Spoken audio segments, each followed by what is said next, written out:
Two, 1, 2, hey, 1, 2, 1, 2, 3, 4, 5, 6, 7, 8, 9, 10, 1, 2, 3, 4, 5, 6, 7. Yep, all good.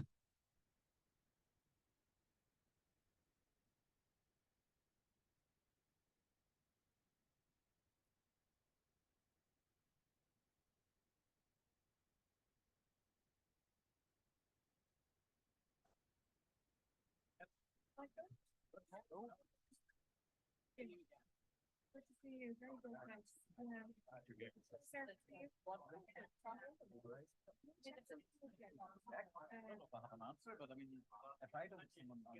Do you know how this? I got a message from Debbie who couldn't come today.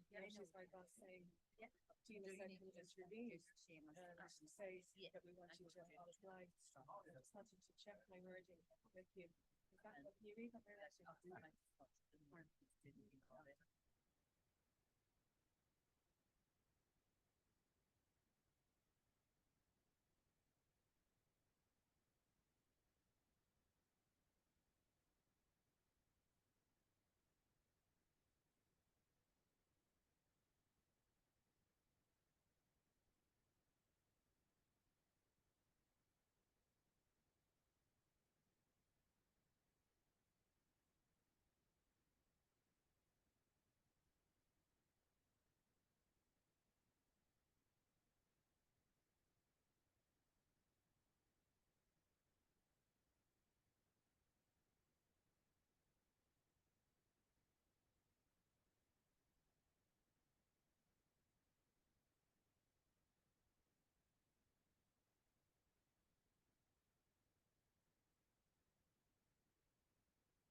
I had to do this.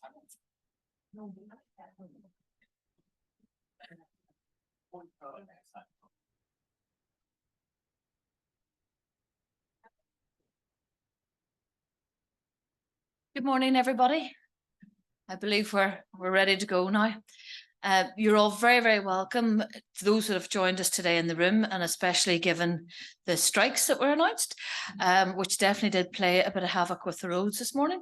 But all of those people who are joining us online as well, you're all very welcome. I know there were a lot of people who were disappointed they had to change the last minute because of the train strikes, in particular from Dublin. I'm Gina McIntyre. I'm the Chief Executive of the Special EU Programmes body, and it's our absolute delight to be able to be talking about this investment area 6.1. This is what we would have considered and have long mentioned as the jewel in the crown of the PEACEPLUS programme.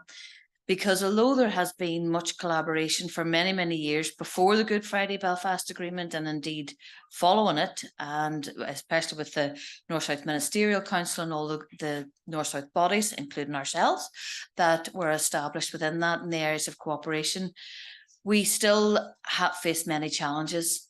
And those of you, and I know many of you in the room who have been working on peace and Interreg over the years, have sought to address a lot of those challenges as they're both cross-border programmes. But we face ever more challenges, unfortunately, since the result of the UK referendum on their membership of the EU. Now, we're all aware of those challenges. We know what they may be. And as long ago as I think it was about 2013, the EU did a study about cross-border challenges for all across the member states. And they came up with several areas that were very specific. And the first one, which we don't actually have an issue with in most areas, is to do with language. And then they went on to describe legal and administrative challenges. So that's what we were looking at. And then obviously in 2016, following the referendum, they then focused specifically on those areas that were challenges for the border here on this island. So we've taken some of those areas, and you all know them, you're all representative of them in the room, everything from the business side through to divergence in qualifications, divergence in regulations. All of those are aspects of the challenges that we face. And indeed, unfortunately, there are probably many more challenges that we have not yet been able to identify, but will become visible as the years go on. But there's an awful lot of work is happening on the cross-border cooperation, and that's what we're here to encourage. And so that's the reason for 6.1 as an investment area itself.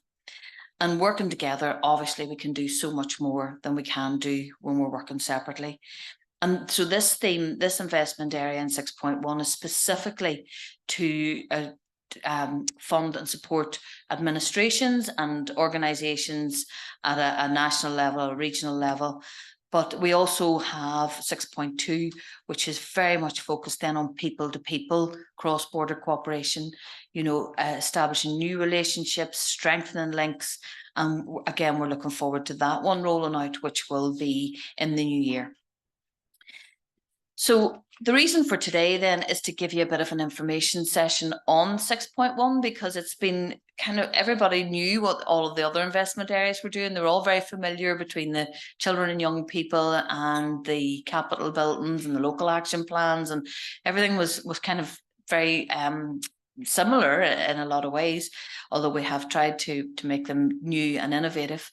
But this is an area that is a bit more vague in that we haven't yet focused a roadmap on it. We know there are challenges. We know that there's some that we don't know about, the knowns, unknowns. But we're working with Michael Darcy, and you're going to hear from Michael today.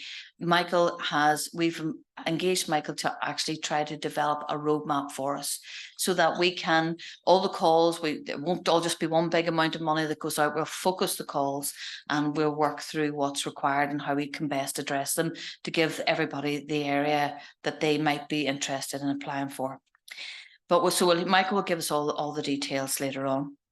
But the first person, there's a lot of research and there's an awful lot of work, and I don't want to undermine the excellent work that's happening already across the island from a government level and through all the institutions and economically and socially. But there's an awful lot of research out there as well about how we can do things differently, how we can do things better. And from that, I'd like to introduce our first speaker, who's going to join us online, Seamus. I hope he's going to join us online.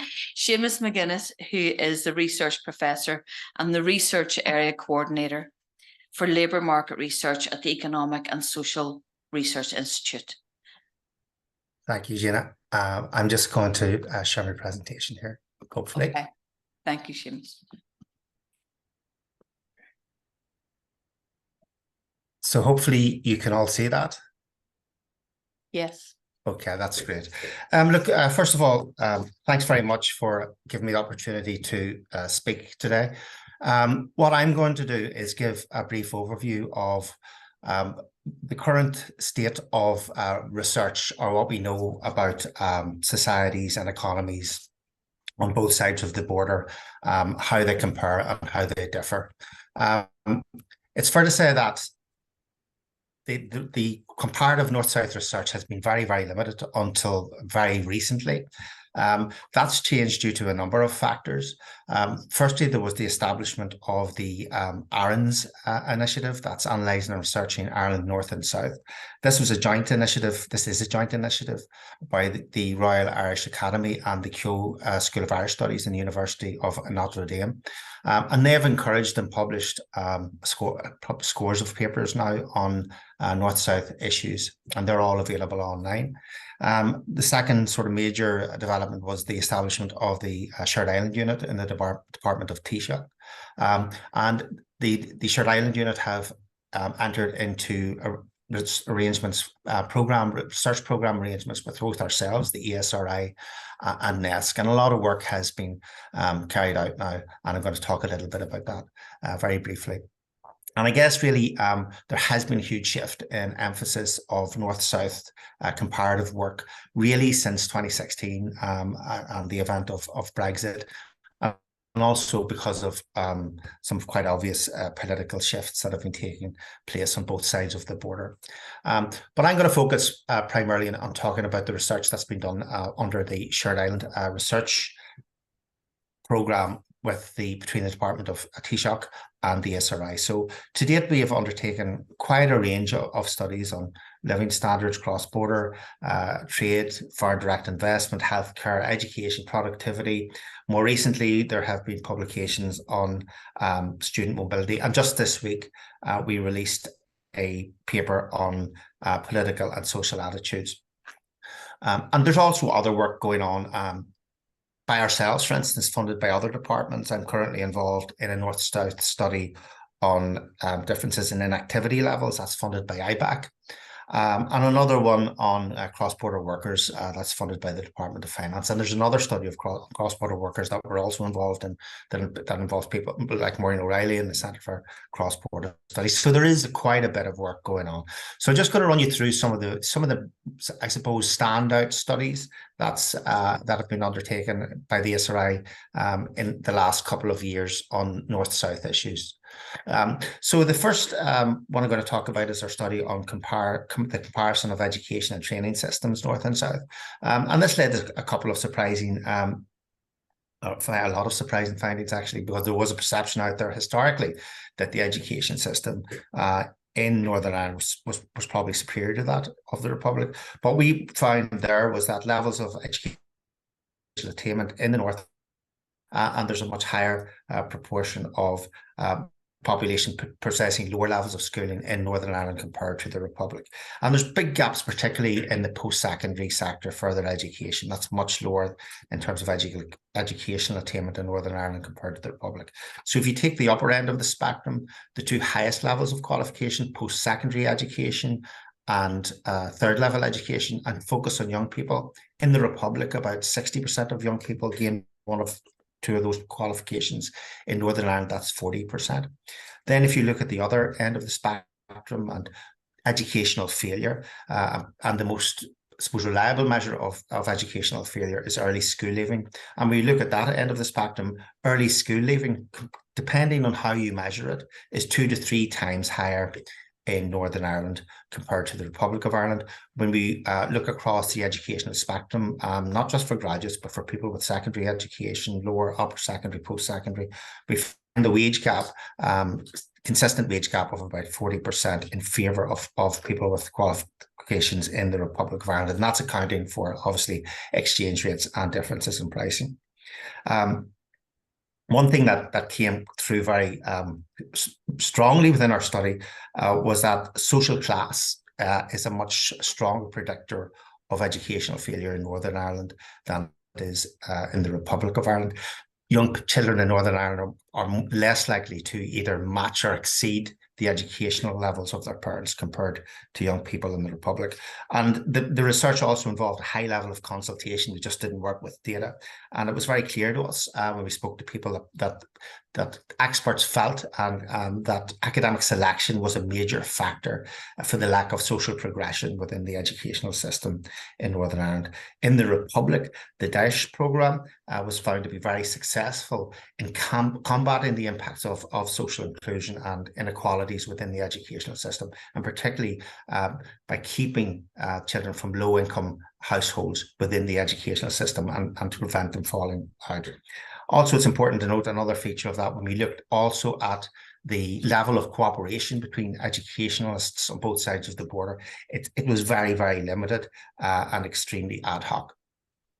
So the second study that I want to talk about was our study on productivity. Why is productivity important? Productivity is the key measure of economic performance in any country or region. So the level of productivity, the level of goods and services per worker that is produced will determine many things. It will determine the level of wages within a region or an economy, the level of profitability, the level of taxation that is captured within any economy or region, and therefore it will also determine the quality of key services that can be funded, such as in education and health. So when we look at productivity, and hopefully you can see that chart, it's important to say that this comparative study that we undertook stripped out the distortionary impacts of the foreign sector. So there's no FDI within the Republic's data here. But what you can see here is these are productivity levels averaged at a sectoral level across both economies. And you can see that the blue line is the Republic and the red line is Northern Ireland. And basically in 2000, productivity levels across both areas were relatively similar. They were broadly the same. But by 2020, the gap had increased to 40%. And that is very substantial and very worrying. And as you can see, that gap was not primarily driven by rapid increases in the level of productivity per worker in the Republic. That blue line only trended up marginally. It was actually primarily driven by falls in productivity within the Northern Ireland economy. And when we looked at what was explaining that, well, the things that drive productivity are typically your human capital, the level of education and skills, the level of infrastructure, the level of export intensity, and there were all huge gaps in these areas in favour of the Republic of Ireland relative to Northern Ireland. But I suppose more worryingly, what we found was that when we put these things into a model, we could see that model measured a causal relationship between, say, education and infrastructure and productivity in the Republic of Ireland. Despite the fact that we built the data in exactly the same way for Northern Ireland, when we plugged that stuff into a model, those causal relationships weren't becoming apparent. And that's very worrying, because that tells us that actually to close this productivity gap, it's not just a matter of closing the level differences in educational attainment, because that does not guarantee an increase in productivity in Northern Ireland. There's something sort of more fundamentally problematic with the underlying competitiveness of the Northern Ireland economy, and that needs to be addressed probably by a more integrated approach to policy making than has been the case up to now. So the next study that I want to talk about is then another key area is obviously health.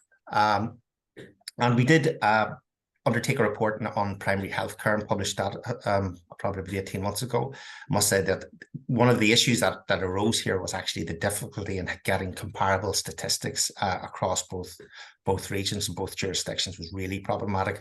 But nevertheless, we were able to come up with some insights on this. So this report looked at primary healthcare systems in the Republic of Ireland and Northern Ireland. Obviously, a key distinction between both systems is the absence of universal healthcare in the Republic compared to Northern Ireland. So some people have to pay an upfront charge, as you know, to see a GP. That's probably around 50% of the population currently, but that proportion that has to pay that upfront charge is falling over time due to the expansion of sláinte care. And obviously, although there is universality in theory in Northern Ireland, there are problems in actually accessing healthcare and even accessing GP services. There can be a wait of days and sometimes weeks to see a GP, whereas in the Republic, despite the upfront charge, it tends to be more instantaneous. We find that both health systems face similar challenges, including increasing demand for health services, increasing expenditures, and workforce shortages. In both regions, there's high levels of unmet healthcare demand, and that has led to avoidable hospitalizations. These are hospitalizations that could have been prevented if more timely healthcare was provided. We didn't find any sort of differences between both systems in terms of avoidable hospitalizations. However, what we did see was that obviously the most common reason for these unmet demands was the increase in waiting lists in both areas. They have become worse over the period since COVID, but probably the deterioration has been much more rapid in Northern Ireland compared to the Republic of Ireland.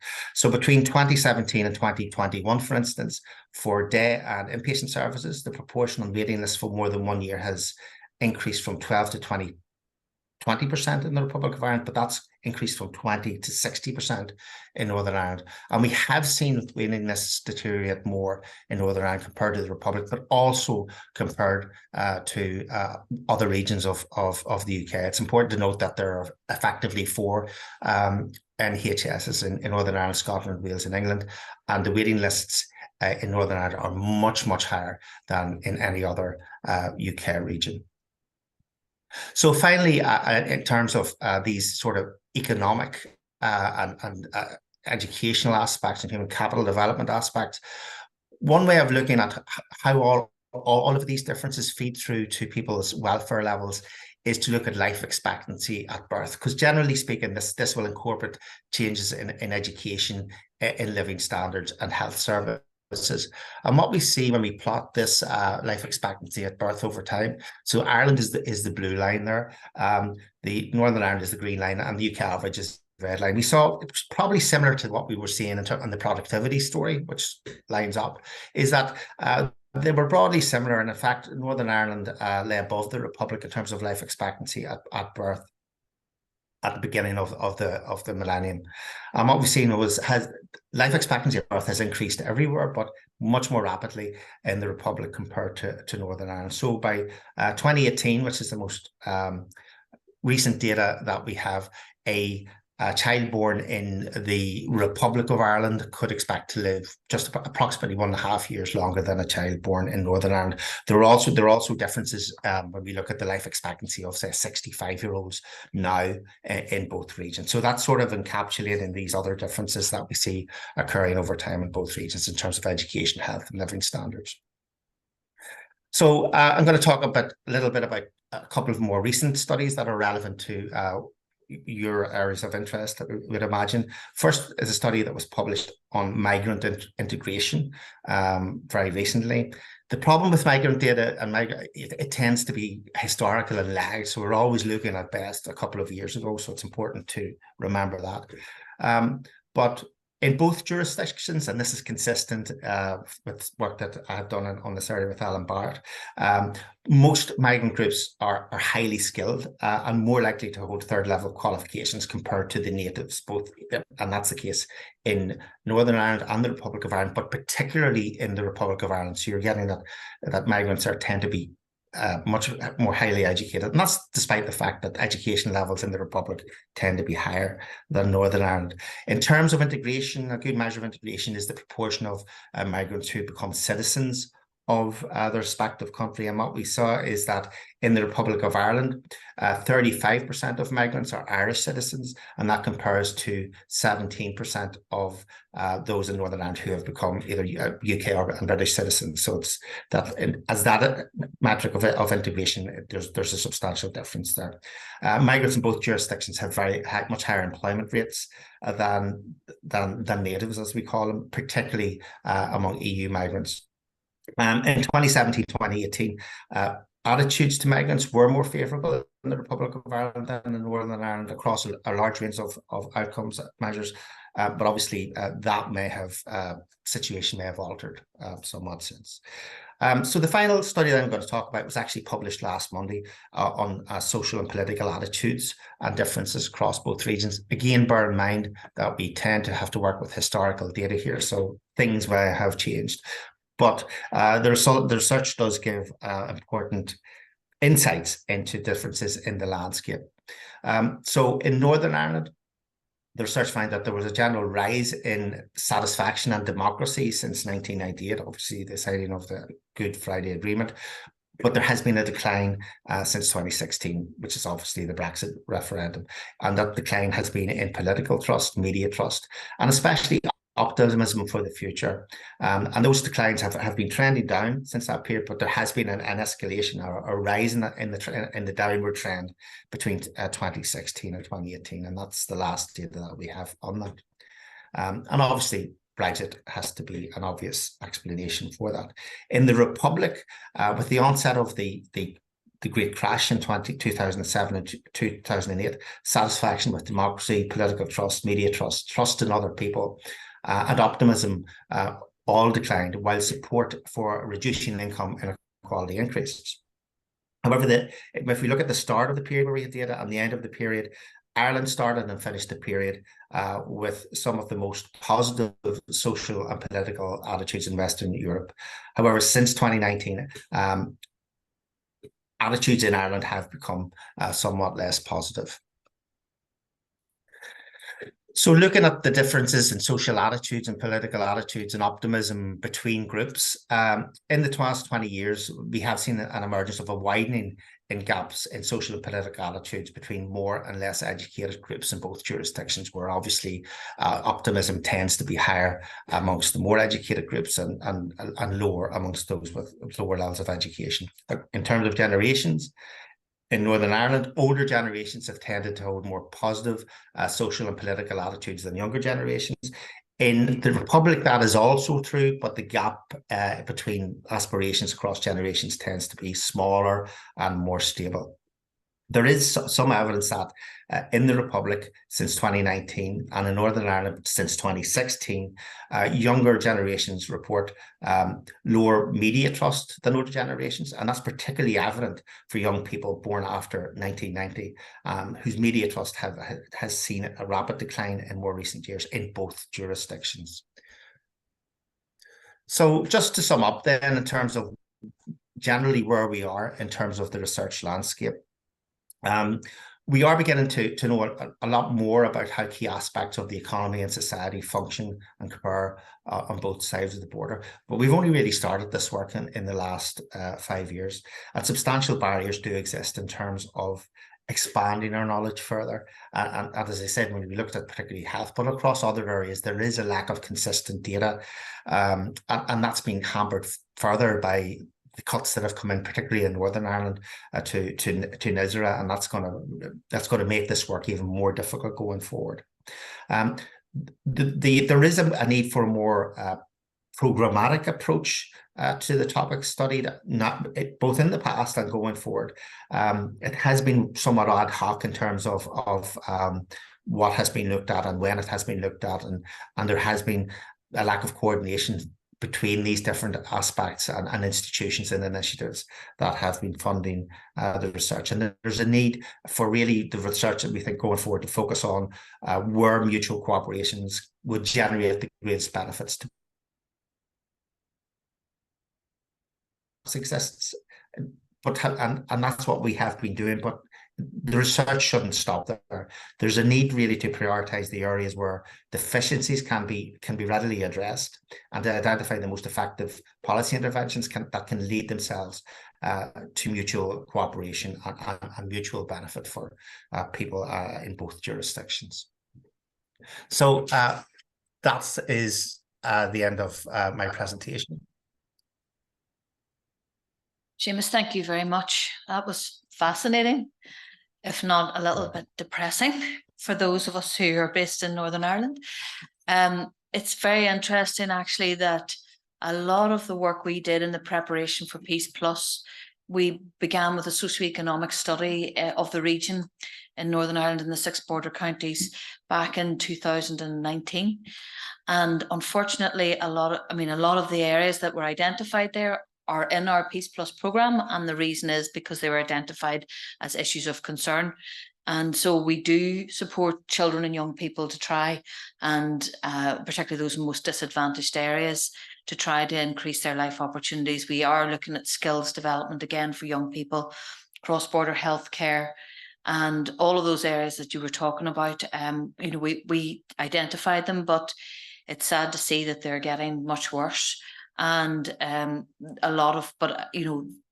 Seamus ended on a really good point, which is that it's not just about identifying the gaps, it's about finding ways for us to fill the gaps. And that's what you're all here for today. And the 50 people who are online as well. And I'm sorry, I apologize. I believe you lost the slides online briefly for during Seamus's presentation, but thank you so much, Seamus, for that presentation. It was really, really interesting. I mean, we could come up with a whole lot of reasons why we see the disadvantage for young people in Northern Ireland, particularly as Seamus outlined in those most, social classes is a big factor for education. We would also tie that into intergenerational trauma and lack of opportunities for young people. But again, that's all funded in other areas in the programme. And I'll get into an awful trouble here if Pamela will give out to me if I don't tell you all that there's no fire alarm planned for this morning, but late. But if there's no fire alarm planned, and if there is a genuine fire alarm, Pamela will get us all out rapidly. There's tea and coffee still at the back of the room. This is a casual event. You can go in and out and take your phone calls, as I know you may need to, but I would ask you to turn your phones off just during the presentations. As I mentioned earlier on, Michael Darcy, we've engaged with Michael. Michael's a long-standing friend of ours, and probably most of you in this room as well would know Michael very well. He's a business consultant and advisor who also is a researcher, interlocutor, speaker and writer, who continues to play a central role in the development and evolution of an all-island economy, advocating how prosperity is needed to underpin peace and stability. And he's currently also an independent advisor to the IBEC-CBI Joint Business Council, and was production coordinator on their business on a connected island, sustaining the mutual benefits of all island business. I'm not going to read through all of Michael's biography because we'll be here for quite some time, but suffice to say, Michael has been involved with our programmes for many years now on the Interreg programme, the programme monitoring committee, and so Michael was instrumental in the steering committees, and also now, thankfully again, on the PEACEPLUS committee as a representative of IBEC on those committees. And we value his input. He's also involved with the Glen Cree Centre and the John Pat Hume Centre. So he's not just business focused, he's got a lot of things going on, and we really are delighted that he is undertaking this piece of work for us. As I said, what we're trying to do is come up with a roadmap for 6.1 in terms of the calls and how we can shape them and put them together. And I'm not going to talk too much about it because Michael will tell you all that you need to know. And he'll be followed by our Director of Managing Authority, Paul Beattie, who'll hopefully fill in any of the gaps in relation to some of the practical processes. But the plan is that Michael will work up this roadmap. The calls will open from next year, just over the years, and to get this money out and to get it spent. And the reason that we invited you all here is largely part to Michael, who has already engaged with a lot of you probably at this stage, but he identified these groups based on the research that is ongoing and the gaps that are to be filled. And so that's why we invited you. But please if you know of anybody else who you think needs to hear this, share it. It will be videoed, it will be available on our website, but it wasn't to be exclusive to anybody. It was just, you were the people that came to mind first. So with that, I'm going to hand over to Michael, and he's going to take you through the real detail.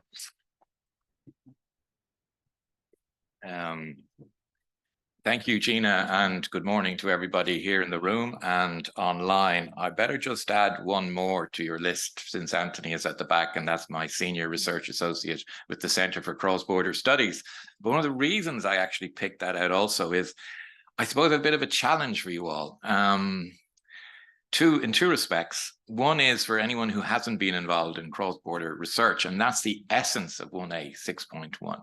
Its key element is cross-border, which means interjurisdictional, which means not doing necessarily what you do every day in your home place and having to figure out a new or different way to do things in order to adapt and adjust. And the second thing is, because in this cross-border world, as was mentioned earlier, we're kind of in a new era. That's one of the things I really want to mention. Like, we talk a lot about Brexit, post-COVID. I'd add the economic factors of interest rates, inflation, all of those things that you're living with, cost of living increase, even the capacity of having people available to do things. A simple thing that was taken for granted for so long, that somewhere out there was this pool of people just waiting for you to organize things for them to do. Well, actually, where have they gone? Where are they now, right? We're nearly in Northern Ireland, full employment, likewise in the Republic. So these are really new factors that you haven't had to deal with before. And I think it's important to have the possibility of how do we adapt and adjust to that in this broader interjurisdictional context. I was just thinking, listening to Seamus there, and I thank him for his presentation. And the idea of that was to show something which his presentation brought to mind. For many of us working through the decades in North-South, the first thing you had to do if you did any piece of research was justify even considering doing North-South. Why did it help? How was it an advantage? How did it benefit what we're doing here to work with them there? And one of the things that the ESRI's work has done is really should give you a basic foundation in all of those reports. I mean, we kind of felt sometimes we were a little boutique in the back street that you had to find out and go look for. Whereas the ESRI is a research machine, it's there on the main street. And you saw with that list of reports that they've done, everybody in this room, everyone online will find something in there to give you a macroeconomic and policy starting point for what we hope you will do in terms of putting together applications for 1.6, okay? And I think that's really important because it allows you to get straight into focusing on your area of activity, the people you want to help, the services you want to provide, the activities that you want to engage, to undertake as a consequence of getting this seed capital. Another economic term, a business term, but it really is seed capital. It allows you to seed activity, which will lead to more and better activity subsequently. So I put together a few slides, as Gina said. This has been a sort of a thought process, and I'm kind of bringing you into the thought process now. I've been kind of challenged myself. Well, okay, Michael, you can do an awful lot looking back and have a lot to look back on, but what's ahead? What's in front of us? What are the opportunities that actually lie, that are there into the future? So forgive me, I normally confine myself to 10 slides. This is a bit longer. I hope you'll stick with me. But the key is that for those of you that you go back to your workplaces, to your organizations, to your departments, that you'll have this presentation as a resource for those who are not in the room, so that they'll be up to speed with you in terms of when you're putting together your application and your program. Okay, to get going. So I emphasize that this is a new era and a new start. And I thought I kind of like starting with quotations just to set the scene, if you will. So one of my favorite ones comes from Hannah Arendt. Those of you who don't know Hannah, she's one of the great political scientists of the 20th century. And she said that every end in history necessarily contains a new beginning. And this beginning is the promise, the only message which the end can ever produce. I think that's a really thoughtful phrase and to hang on to and to think about. And I thought it was sort of, for me, it just now launch you all into this new era and ask you to think about that as a new beginning. I know we have a lot of focus on negativities, things that are not happening, things that should happening, but funnily enough, a new beginning means a new start and something that you can take on board in that spirit. So I suppose that's the spirit I'd like you to all think about 1A 6.1. So what is it? I mean, essentially it's supporting the Belfast Good Friday Agreement. And what is the new start for that? Well, we're just at the end of celebrating and marking its 25th anniversary. Those of us who were around for the celebrations, and we've been in one or two of them, noted that there was a lot of focus rightly on the achievement of the agreement. We heard a lot from those who had made it possible, those who were in the room, those who came to the agreements. But honestly, there wasn't an awful lot of thought and thinking about its next 25 years. How are we going to strengthen the achievements of the agreement? How are we going to ensure that its spirit, its possibilities, its scope, etc., can continue over that time in order to and I'm very strong about this, underpin the strength and the peace and prosperity that it has brought. Now, as the research is showing, there's disparities in that prosperities, both within jurisdictions and between jurisdictions. I'm not denying that for a moment. But those of us who remember Belfast 30 years ago know we are in a very much better place than we were then. And likewise in the Republic, by the way, and people in the Republic don't appreciate that, to my mind, to the extent that they should. So the key second message I have for you is investing in tangible dynamic projects. We're very much working in strand 2 and strand 3 here. And those of you who've read strand 2 and strand 3 know that it talks about the totality of relationships. And that's why there's broad scope in this. That's why, as Gina said, it's something that if you go looking for specifics, where are they? Where's my target? Where's my 25 meetings? Where's my PhDs? No, sorry, stand back, reflect, think about tangible dynamic outputs in that broader strand 2 and strand 3 totality relationships. And in particular, there's a word in that first paragraph I think is not mentioned enough, and that's actions. As I said, the fundamental research is done. You will think about, well, how can we take that and how can we produce something that leads to action on behalf of those we're trying to work with? So then what does that mean in terms of action? Stimulating social and economic growth and regeneration.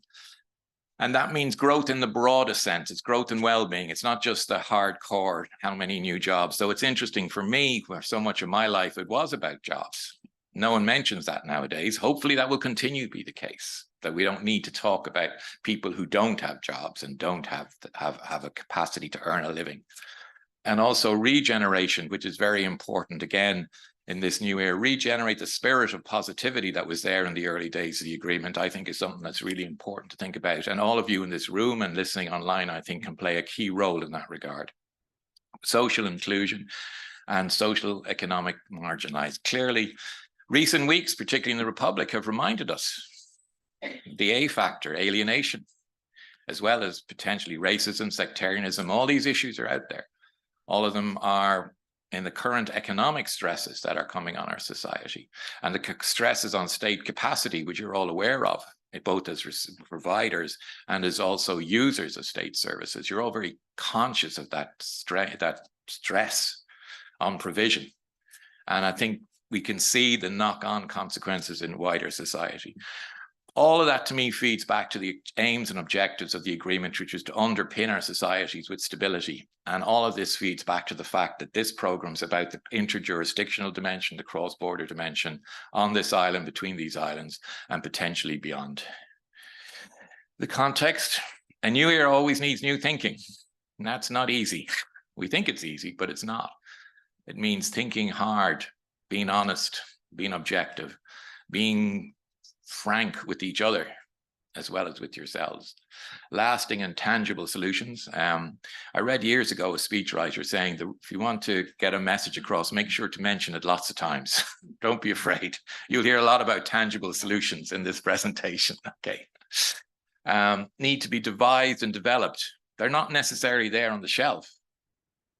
You might think they are, but if you think about it, they're probably the ones you thought about pre-COVID, maybe pre-Brexit. Are they still fit for purpose now? That might be a good start point to think about. I'm not saying that they aren't. I'm just saying it's important to think about how robust they are in this new environment, in this new era indeed. Projects that combine evidence, innovation, and commitment. Evidence, as I say, so you drill down from the macro evidence into your area. You all have evidence on the ground. So again, that's my point. You can bring that evidence together. You don't have to start by saying, well, why does it make sense to do this on a joined up north-south basis? That's done. Somewhere in those reports, you'll find that, or you'll know it from your own work. But now you can point to this government-sponsored, funded research that has all the data that you need. And innovation, it's always interesting. People ask what innovation means. Well, I often think, well, think about it from the end user's point of view. Think about what make a tangible result for them to make a real difference. They could say, God, I'm glad those people did that. That's really made a difference for me. And it's improved things for me. That's what I always think of as innovation and commitment. This will need commitment. All of us who work in North-South know it's not easy. It's out, you have to step out of the comfort of the day job, and that may be a very uncomfortable job in itself. And you have to add the complexities of working across the border, the complexities of people perhaps you don't know, you don't see every day. They're not in your office, they're somewhere else, they're sending you emails. And then there's the wider societal issues that we all, you know, I often use the early days when I crossed the border, I often said, what am I here in the North? Am I a visitor? Am I a stranger? Am I an opponent? Am I a citizen, a fellow, whatever? So this is not easy, and it does take commitments to make it work. In terms of strategy, I remember the first report, I'm only going back to go forward. The first report written, which set up the Peace Fund, started with a paragraph that was very simple. I've held on to as an explanation of strategy. Every strategy has a clear aim. So that to me is the start point of your application. Have a clear aim that you can articulate, you can sum.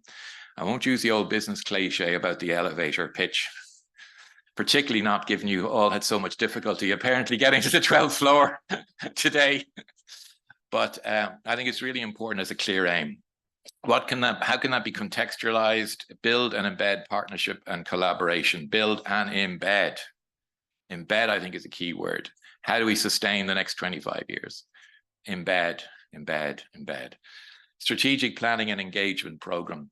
Strategic key word there, not just any old plan, a strategic plan.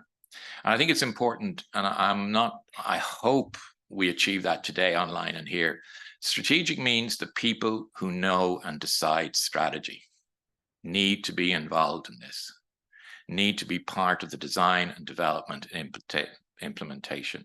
The people who make the decisions, the people who understand the strategic direction of your organization and therefore can evolve it into this space, into this additional challenge. That really, really matters, okay? Engagement, it won't work without engagement of those people. Now, that means efficiency too, by the way. Our strategic people, decision makers are busy people.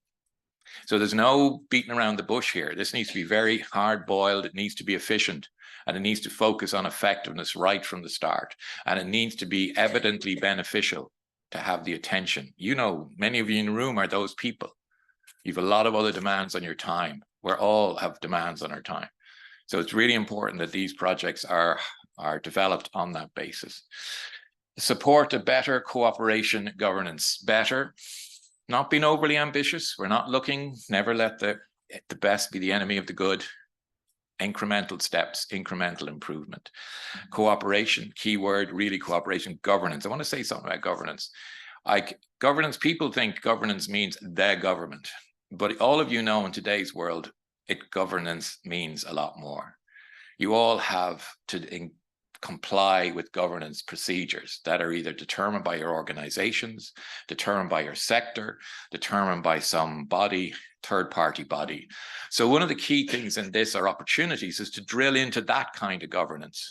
Are there regulatory obstacles that are actually created by yourselves or by your own by accident rather than design? Simply maybe they've been there for a long time, to the kind of cross-border cooperation, interaction, and collaboration that we hope that you'll identify tangible solutions to moving forward. Because there's a real sense to my talking to some of you in this room that one of the things that we'd like not to happen with these is we finish, we present our proposal, and it's over to someone else to change something to make it happen. We really would like you to focus on things that you have the agency yourselves to make happen. Some kind of administrative issue, some kind of regulatory issue. Naturally, there may be some legislative issues, but maybe you can work on getting them resolved during the course of the project. And I'll come back to that again later, rather than just at the end, land it on someone else's desk and say, there you go, please sort that out for us, okay? And it's not just about money, note.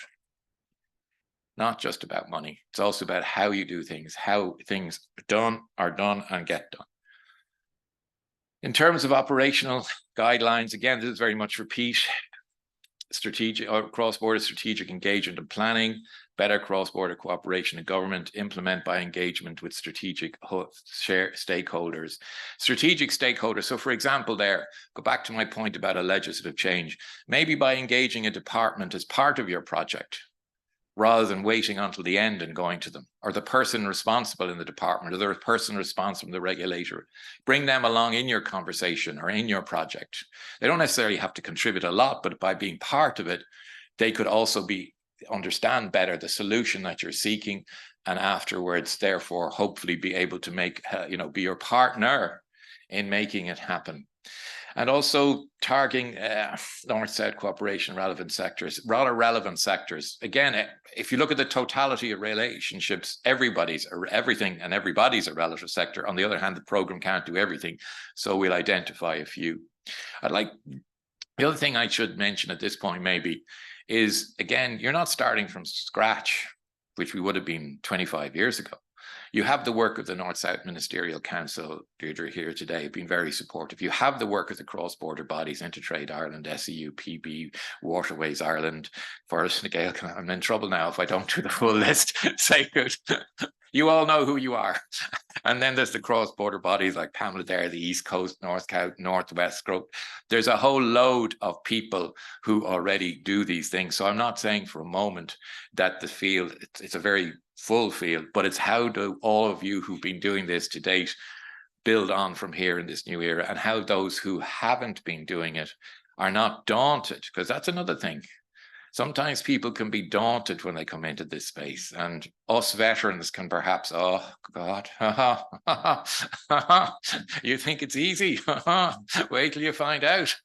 Well, actually, we would not. I think it's important that maybe, again, in terms of relevant sectors or stakeholders, if you can take on board, maybe take somebody new into the area under your wing and help them very quickly, to get up to speed and to make their own particular contribution to this work.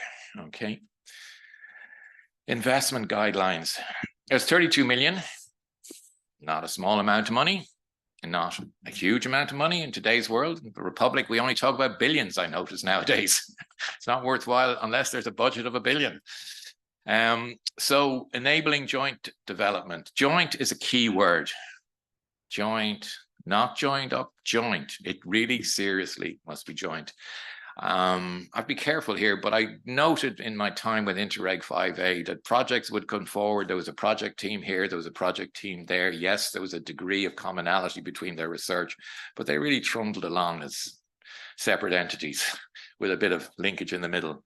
We really want projects that are joint, like arms around each other, and make this go forward together in a really combined fashion.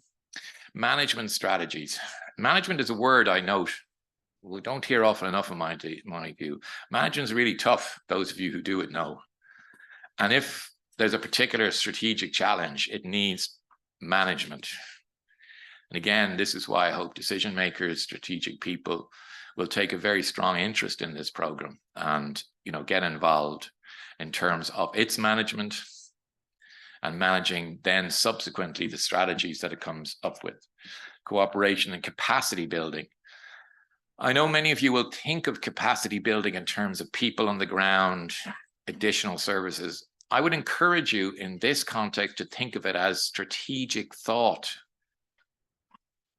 not just additional people, right?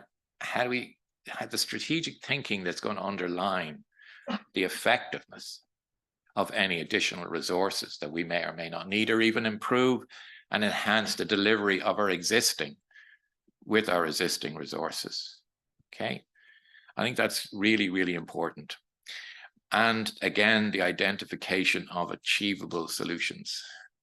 I think it'd be, if you think about, add the first three together, I think achievable should be becoming more meaningful in your own minds. Something you can manage, something you can see happening, something that can give you additional capacity, something that the cooperation envisaged will definitely give us the means to achieve. And then the last thing I've underlined, and this goes right back to what got me into this space in the first instance, what it will do fundamentally, operationally, economically, etc., is leverage economies of scale. That was always scale. It could be the island, it could be these islands, it could be the region, it could be the locality, it could be the communities, it could be the sector, it could be the generation. But it makes sense to do it on a collective basis, gives you more scope, more resource, more ability to achieve your ends. Proximity, again, are we close by? Are we different? And remembering that for good or ill, online COVID has shown us proximity doesn't just mean the person that's next door or just down the road. For example, in one of my roles, we speak a lot now about the all-island labour market rather than just the cross-border labour market, because of course, in the cross-border market, kind of felt, well, it has to be an hour's drive every day. Now it might be, I don't mind doing a 3-hour drive once a week, rather than hopping on a plane or a boat to link up with my employer. So I think, you know, the all-island labour market, for example, is a very concrete example of how proximity has been changed by technology and conditions. And the conditions here fundamentally, as I said, is your work is underpinned by the agreement, by strand 2 and 3 of the agreement, by its intent and its spirit and its possibilities. Okay, and that mutual benefit word. Funny enough, first, the person, and he's back in the news recently, the first person I heard use that term, you won't believe it or not, was Peter Robinson. When he was the first DUP person to address the Small Firms Association in Dublin Castle way back in the day. So I always held on to it as a term with real meaningful effect and relatively politically acceptable across the board. But it is a meaning, as you know, mutual benefit. Everyone has to benefit. It can't just be one side. There has to be something in it for both sides, both parties, all participants. So in terms of collaboration, collaborate, I always think collaboration is, and by the way, it means if it goes wrong, we all are responsible. That's the difference between collaboration and cooperation. I always think we're all in it together. Design is a key word here. Again, I come back to the thoughtfulness, the new era, the difference in conditions. Think about that, the design aspect. In the business world, there's a lot of talk about design and development, people being put into a room, and a lot of it can sound, oh, what are they doing that for? But actually is real merit, I think, when you do find yourself in a new era, in a new situation where there's no off-the-shelf solution, there's off-the-shelf experience, there's off-the-shelf learning, there's off-the-shelf capacity, but you need to design how that all fits together. I often think of maybe motor car manufacturers, like every time they want a new model, they have to go away and design it. It's not that the car will fundamentally change, but it has to change sufficiently to be a new model. And then they have to go and change the production line in order to produce it. So think of yourselves in 1A 6.1 as designing the new model. Okay. So, and again, back to core, reducing legal administrative barriers to cooperation. Keep bringing you back to that. I'm not quite sure where to lead you, by the way, to be honest.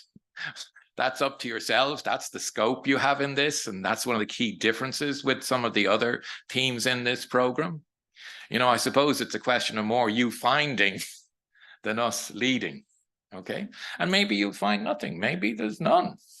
Okay. We're not, you know, it's not a preordained necessity, but we think they're out there. And we think they're different. And we think the way to deal with them will be different too. And then we need to figure that out and design these tangible solutions. Back to jointly developing, managing the strategies, delivering mutual adding cooperation, capacity building, identifying tangible, achievable solutions. I'm sorry, I keep repeating it simply because It's a different language perhaps than you've been used to hearing in the other programs. And I'm kind of just trying to get the point over. So the geographic scope is really important. Projects, partners, again, keyword partners from the functional area can be approved when they undertake significant work within the scope to meet the qualifying criteria, provided the benefits flow to the designated area of Northern Ireland and the 6 border counties of Ireland. What that means is that you're all very aware of this definition, I think, this differentiation, but there's definitely more of a role for the functional area this time.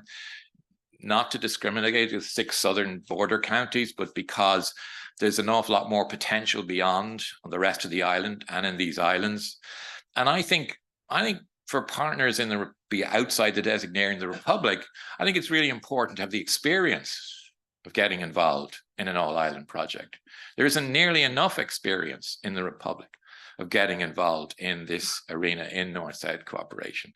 And even particularly if the task is to ensure the benefits do flow to the designated area, the 6 border counties and Northern Ireland. You saw yourselves that economic discrepancy. This is back to my point about the ESRI research. You know, the evidence is there as to why it's needed. And by the way, that incorporates Donegal because there's some EU research that designates the northwest of the Republic actually as having one of the lowest GDPs, and certainly being a lot of controversy about this being a disadvantaged area in EU terms. Donegal, Sligo, Leitrim, etc. So there's got to be a flow in some way to create a better balance, right? Monaghan, Cavan, mustn't forget as well. But there's got to be a flow in that direction. So that's why I think it's really important that you think in these terms. This is sort of much more dynamic, I think, if you think in those terms, okay? So here, just run through a few of the opportunity dimension, pilot project and demonstration initiatives. Pilot projects, I think that's one that really, bring you down another level into the, onto the operational side of things. That's one of the really interesting things about this. You may have had something and you had in mind, again, perhaps a new model. You hadn't a chance to actually build the pilot project, model, get it onto the road, give it a run, give it a test run, get it onto a test track. See, does it happen? See, can you make it happen? What are the issues to actually be adjusted to sort out in it? This is something relatively unusual in research funding. And right across the board, research, an awful lot of scientific research ends up in the lab, and there's a real difficulty. How do we get it into a situation where it's road tested, so to speak, so that it can be applicable out there in the marketplace, right? This is an opportunity for that, and demonstrate that it can work, that it does add mutual value. Okay, initiative proven to increase the impact in key areas. Again, this is recognizing there's a lot of you who've already got programs that are working. Well, this is an opportunity to say, well, how can we improve their impact in this new era, because the circumstances that we're operating in have changed and we need to change with it. Oh, sorry, I missed one there. Continued. Capacity building skills, training, peer review, staff exchanges to enhance institutional capacity. Yeah, training. So imagine, I'm going to put this in a business context. So if you did an application, if this was in a business context, right, how would you know that the training worked? Well, actually, at the end of the training program, your productivity increased. And that's kind of easier to measure. I'm not going back to cars again. But it's a lot harder, I know. It's a lot less tangible in many of the areas you work in, so to speak. But again, this is about focusing your input to train. So how do you train your people to be able to deal with the same circumstances, the same equivalent challenge, providing the same service in 2 different jurisdictions where there's 2 different sets of rules, for example, okay? How do you do that? Is there an administrative barrier to that, or is it just our barrier in our mind or in some procedure that we've always adopted? Okay, and what is the outcome of that at the end of the day, the tangible output after we've identified and trained people up? Well, that should be additional capacity. We've more people able to do the same thing irrespective of which jurisdiction. So that's just, you know, and if a staff exchange helps that. I did a piece of research for the Joint Business Council on one of the benefits that to businesses, to all island business. And a lot of it was about the capacity to transfer expertise. I had a plan to the north. It was working successfully. I bought one in the south. It needed to be upgraded. I brought the management team from the north down to the south. They got it up to speed quicker because they knew what we wanted to do and they were able to make it happen on the ground. And they could drive home at the weekend. Right? So that's the kind of staff exchange that is kind of envisaged here, I think, is to show if that demonstrate, well, can we make that work in our organization, where we work? Can we reach out to other similar people doing the same thing across the border? Can we have a staff exchange where we learn from each other how to make things happen? Again, I come back to hopefully you'll have the spirit of not just doing it for doing its sake, but how it actually makes a tangible difference. Establish an all-island skills research hub. I just want to stop there. We had an interesting discussion with Gina on that. The way it's written is it's kind of like a suggestion of a singular entity, and there may well be such a singular entity because there's obviously places that there's a lot more experience of doing skills training on a cross-border basis. Why do I look to the Northwest in that regard? Okay, but it also could be within your own organizations. Very often there's a kind of presumption, again, that doing North-South cooperation, drive up to Belfast, drive down to Dublin, there you go, no bother. Sure, we're talking about the same thing, aren't we? No, it doesn't work like that. So maybe you should think about, even within your own organizations, having at least a knowledge hub. Maybe it's not some specialized unit, but it's some kind of a knowledge hub. And maybe you can think about, how could we demonstrate the value of that to us collectively involved in the project? And how do we collaborate to demonstrate that to our organization, to our board, to our sponsors, to our department, whoever it would be? And again, you probably have to think about that in maybe there's a little bit of extra research, a bit of innovation, and fundamentally within this program show how it's driven by the program area's social and economic needs. But if you do it, again, if you do it in that, maybe you've proven it for the wider context of what you do as well.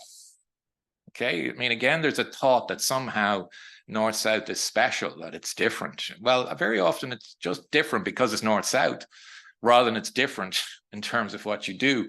And if you learn something more doing it in this arena, because de facto it has to be innovative. I go back to always say that, because you are dealing with another jurisdiction as well.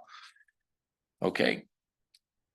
And there's definitely economic. In terms of benefits, strategic development, again, I mentioned that, future cooperation, reset's a key word in terms of this new thinking. We're not saying you have to fundamentally reinvent, fundamentally alter, change, but I think you definitely have to reset. This new era requires it, I think. You may disagree with me, but that's just my sense of it. And unfortunately, I've been here too many decades to know when resets are needed. Sustainability is a key word. Everyone knows that in terms of climate, obviously, COP going on currently.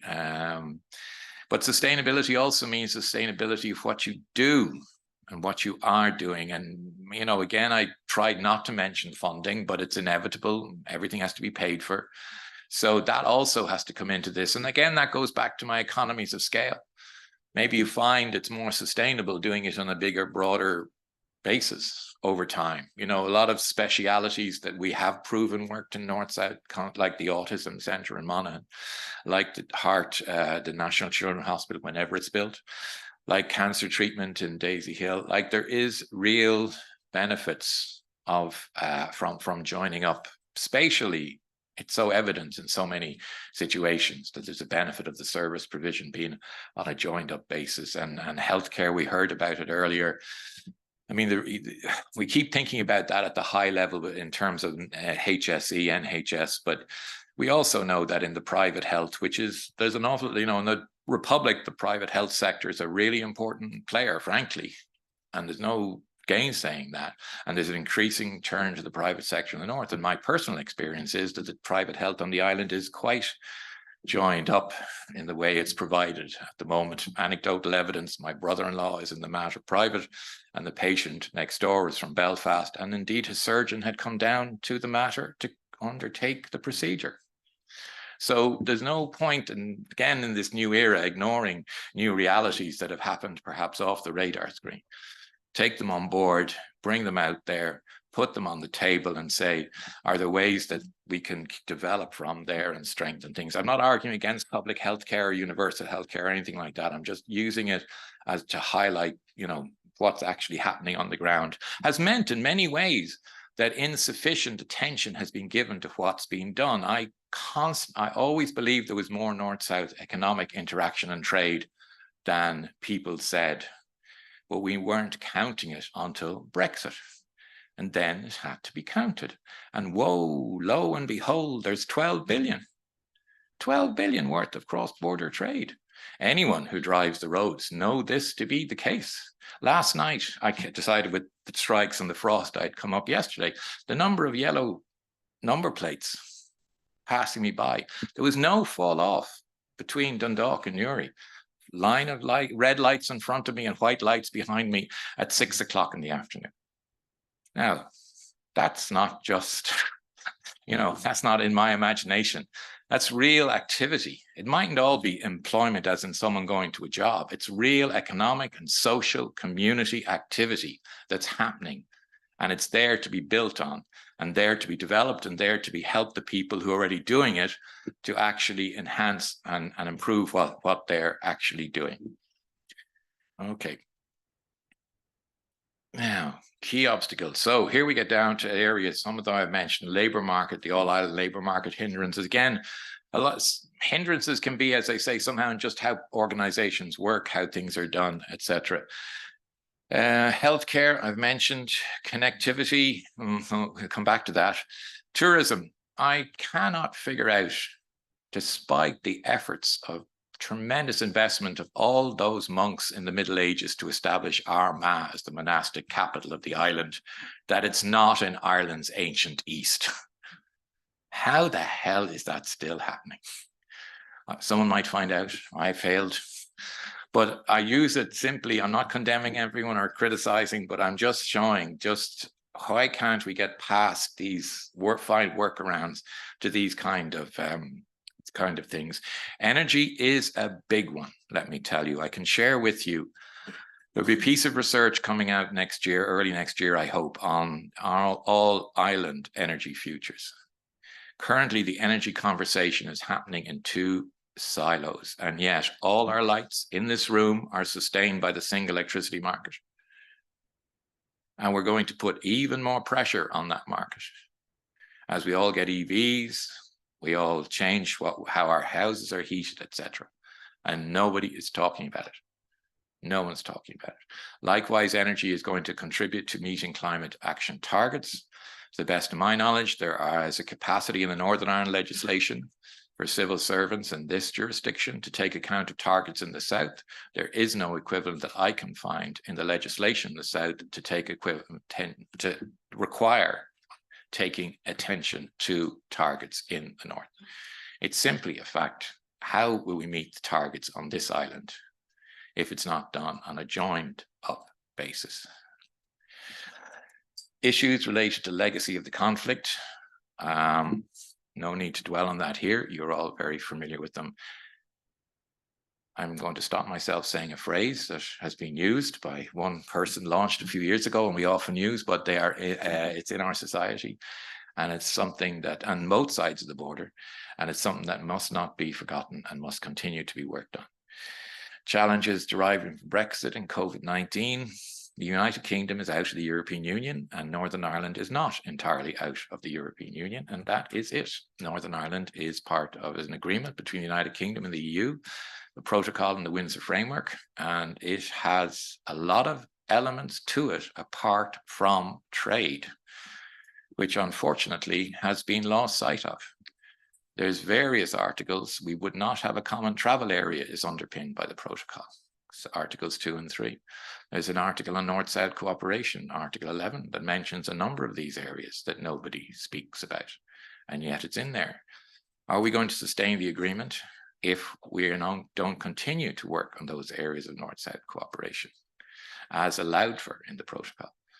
I think it's important to say these things. They're simply just facts on the ground. And I think there's an opportunity in 1A.1 to give some substance and life and new energy and new activity and possibility to all of that. Bringing relevant actors together to design, develop achievably. So that's I think the other interesting thing about this. I was saying, reaching out perhaps to people who you had thought might be worthwhile having involved, but hadn't had the opportunity to involve them, or else look across to other people working in your area, be it across the border, across in your own jurisdiction or whatever. A little bit of creativity in that regard. And again, I come back to the point involving authorities at national, regional, local levels, voluntary community centres, enterprises. I mentioned enterprise, and particularly coming back to the research on productivity. I think it'd be really interesting if there were some really dynamic activities, be it in the digital space, be it in the, dare I say, I heard this morning on RTE that apparently there's a satellite from UCD built in UCD going to be in space. Wouldn't that be interesting if 1A 6.1 project ended up launched into space? There's a thought. You thought I wasn't being ambitious enough, didn't you? So yeah, so their stakeholder networks is key. You all have networks. You have incredible level of networks, both of you in the room and online. You probably don't appreciate fully just what an extensive network there is amongst you all. So one of the things I'm hoping perhaps is you might see yourself almost like as a collaborative entity, all of you who get involved in 1A 6.1, and actually extend the sort of the awareness of each other, so to speak, at the end of the program. Maybe I might suggest to Gina at some point bringing everyone together in person, sort of to have that kind of a workshop scenario where you can all help each other and not just to help yourselves. Okay. Methodologies, collaboration, dialogue. Dialogues are particularly important. Everyone talks about it, but it's not the easiest things to do. But actually, if you're going to create something new and develop new thinking, you need an honest dialogue. As I say, where everything is put on the table. You know, you don't want to be halfway into the project and have to turn around and say to your partner, "Didn't you know about that? Wasn't that a problem that you were aware of that's now turned out to be a major difficulty?" So dialogue at the outset, I think, is really, really important. You know, and again, maybe it could be interactive dialogue between different areas there: business, healthcare, tourism, energy, environment. Like, is it possible a bit of creativity, cross-fertilization between different sectors? Feasibility studies and data collection. Again, feasibility studies, this has to be really feasible, really tangible, really relevant to what you're doing and how you want to develop what you're doing in the context of this program. The data collection piece, there's allowance within the program for sort of more big data collection of the kind that ESRI is doing. But one of the things Seamus mentioned there, I want to highlight again, for literally decades, those of us in this area have been stymied in our capacity to bring forward evidence by people saying you haven't got the data. And what they meant was, because of differences in how data is collected, it couldn't be all put together in one nice little package to present the perfect picture. Okay, what the ESRI have done instead of, well, this is our data here, this is your data there, or vice versa. Now, what do they look like side by side? Because that tells you something too, as you can see, because it tells you what's different and what should be perhaps not different. And it also gives you a basis, a much stronger basis upon which to bring those two data collection exercises together, because maybe you can extract bits of that data rather than the full package that's sufficient to tell you what you need to know on a joint basis to implement the project, whatever the output of your project is. Okay, I think it's really important to think about that, right? Because you can't manage what you don't count. But if you start on the premise that we can't join it up, then how are you going to get started at all? So put together side by side, what do we know in our organization here and there? What does that look like? What does that tell us? What is there a few facts, figures, data in there that if we extract them and put them together, does that give us a sufficient management tool to think about how this is something that can be subsequently implemented? So, and it is implemented in that design and development for achievable solutions on a north-south cross-border basis at local, regional, and all-island level. Excuse me a minute. Now, new evidence. This is my other point. So if you think about what I've just suggested, de facto, you have new evidence because it hasn't been done before. And again, that's to me the excitement of the possibilities here of a new era and that new opportunity that Hannah Ardent, mentioned that new beginning. It hasn't been done before, therefore it's new on issues and opportunities, etc. I mean, I know that it's very hard to get away from the old issues that are still there and have been there for too long and haven't been tackled. But how are we going to move ahead if somehow we don't decouple ourselves somewhat from that and find a new way of presenting them or a new different way of tackling them in this new era? And maybe that's what allows us to do it. Marketing, branding initiatives.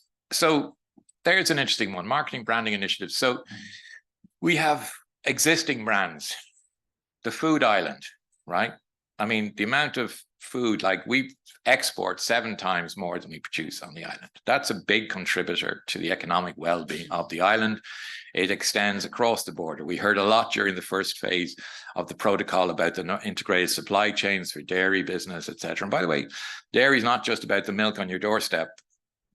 There's a factory in South Belfast producing 600 people producing Bailey's Irish Cream, which originally comes from the cows of Northern Ireland and the Republic.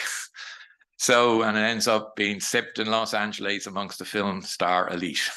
Just take one example of the consumer there, but that's a brand. The brand of the island is a safe, secure place to produce food. Over here, we have our environmental and our climate change challenge. How can we think about maybe bringing those two challenges together somewhere, make it actually happen? And there's a lot of conflict. There's a lot of people shouting across each other, perhaps, or talking at cross purposes at the moment. Maybe there's an opportunity if you bring it into that cross-border space, to have a different kind of a dialogue, have a more joined up dialogue between the various parties. I don't know. I thought you might think about that and think about branding not always as something new, but strengthening and enhancing something that's really strong and important and relevant. Now, in the culture space, the design space as well, by the way, like designers, craftspeople, they don't often get mentioned in this space. Artists, music, right? And all of those areas, like you have it here in the Tannic Centre. There's now a film centre down in West Cork and Skibbereen. Like there's an awful lot of resources in these creative arenas on the island, perhaps, that are insufficiently joined up at the moment because the way the agency game works, because the way the tax reliefs work, perhaps there's been a lot of thinking just in one space rather than thinking in that more joined up sort of space, and developing kind of the culture brand alongside the food brand and music brand, etc. Okay, maybe think about that spatially, because it's all spatially related. At the end of the day, the island, Ireland, Irish, North, South, that's the space. And then Europe, but that's another issue, another discussion, I suppose. But this is the EU funding. British government is comfortable to fund this alongside the European Union. I meant to point that earlier, in case any of you hadn't noted. Okay, and again, that's a function, if I come back to the cross-border body dimension, because they were set up under the agreement, because they're set up by law in both jurisdictions, there wouldn't be a PEACEPLUS if there hadn't been a cross-border body. I can say that, Gina can't, but I believe that to be the case. And again, that just highlights the importance of the agreement and how it is underpinning what you're doing and perhaps, hopefully, what you'll be able to go on to do. Mapping, labour market mapping, air quality modelling. Oh, isn't this a great example? How, if you're measuring air quality, let's think of one, Dundalk and Newry, just to pick two proximity examples where perhaps the wind direction goes one way. How will the folks in Newry have any sense of what additionality will be added to their quality, air quality, good or bad, if, for example, the smoking ban isn't being respected in Dundalk. Smoking coal, burning coal, by the way, what I meant. How are they going to do it unless you've some joined up approach to the modelling? It just won't work. It just won't be credible. It has to be joined up. There's no other way air quality will actually be credible to meet the target unless the results. And if you don't do that at the outset, we'll end up with the traditional data monitoring problem. We won't have built the data collection sufficiently compatible to end up with a result that's equally relevant and meaningful on both to show the targets are being met. Relatively straightforward. I always find logic is useful in the absence of all other possibilities. Okay, so that's the air quality one, jointly developing strategies, etc. Okay, so let's keep going here. Timelines. Paul will deal with this in more details, number of calls, etc. Project duration may vary between 2 and up to 5 years. That's really important because the previous programs, they were, you know, there was a sense that it needs to go for the full duration. The other thing to remember is this is like, we're already a couple of years into this, 2021 to 2027, and we're on the brink of 2024. Now, because of COVID, the European Union understands that not, you know, people haven't been able to get up to speed, but don't hang about. All right, don't hang about. 2027 isn't necessarily, I think, a dead stop, but it may be. Gina, Michael, don't say that. Don't say that. Okay. Well, just get going. Okay. Get going. All right. Project funding can vary. There's no set amount. Evaluation and approval will be expedited a bit because of the fact that it is starting a bit later than it was designed to be. Okay. Outcomes. What does success look like? This is, any of you who are in the business world knows inevitably, geez, you're asked, what does success look like at the end? Okay. Well, I suggest, this is just my suggestion, may not be right. Maybe you've additional suggestions. I really like to hear them. Formation of new or strengthening existing relationships of trust. First time I've used that word. Go back to the beginning of the peace programs. There wasn't trust between communities, between businesses, between jurisdictions. The whole essence of its purpose and its strategic aim was to build trust. We are definitely into a new era in terms of trust because the problem, the troubles, the legacy of the past are not there, certainly amongst the peace generation, to the extent that that's absence of trust. So now the challenge is to build trust in doing the things that you know need doing in this new era on a joint basis, where everybody is comfortable working together effectively towards a shared outcome that has mutual benefit. Back again to original thinking and innovative cross-border actions, key words throughout my presentation. Evolution of existing and or new cooperative or collaborative, especially. I'm going to keep emphasizing the collaborative. I think the mutual benefits more likely from the collaborative. That's personal opinion, but I think that's certainly my experience, and I hope the experience of a number of you in this room. Delivery of mutually achievable, beneficial and tangible outputs. And again, if by this point you haven't got an idea of what tangible outputs are, well, there's a Q&A session coming up soon after this. Okay, so you've heard a lot of text to date, so I'm going to wrap up with a couple of graphic illustrations that some of you might have seen before. They are of tangible things, but they're designed also to be metaphors of North-South cooperation or the long-term thinking, and I suppose how I think in the next couple of decades, in this next 25 years of the Good Friday Agreement, well, Belfast Good Friday Agreement, we have an opportunity to overcome some historic deficits. Okay, my first. Now, I don't know if you see, isn't that interesting? We basically have the same core physical transport infrastructure for roads that we had in 1724, right? Now, the maps were done for a project the IBEC CBI Joint Business Council did in 2017, and there have been some additions, like improved dual carriageway to Derry is improved. The M1 has gone up beyond Galway, up through Galway towards Mayo. But there's still that enormous chunk of the island, right? That's not served by a modern 21st century transport infrastructure. Okay, that's just a fact. And whether we actually address that deficit over the next 3 decades or not is, to me, an important decision. Okay, every time I show this map, I'm told afterwards it's the one people remember, and you can see why. We still have work to do beyond everything that you're doing in this room. There's still investments that are required to overcome these historic deficits. And we had done it before. The railway network in 1920, after 100 years of private sector investment, it was there. Unfortunately, we didn't keep it north or south, so that by the end of the 20th century, it had been reduced to that. The map on the far side. So when we were doing this, I know there's a lot of talk about rail transport, but in all truth, I think it will be a challenge to replicate the 1920 rail network. And it just seems to me we talk over here about electric vehicles, we talk over there about railway, but we don't talk about roads in the middle. It seems to me maybe a bit more joined up thinking there needed. But that was our proposal.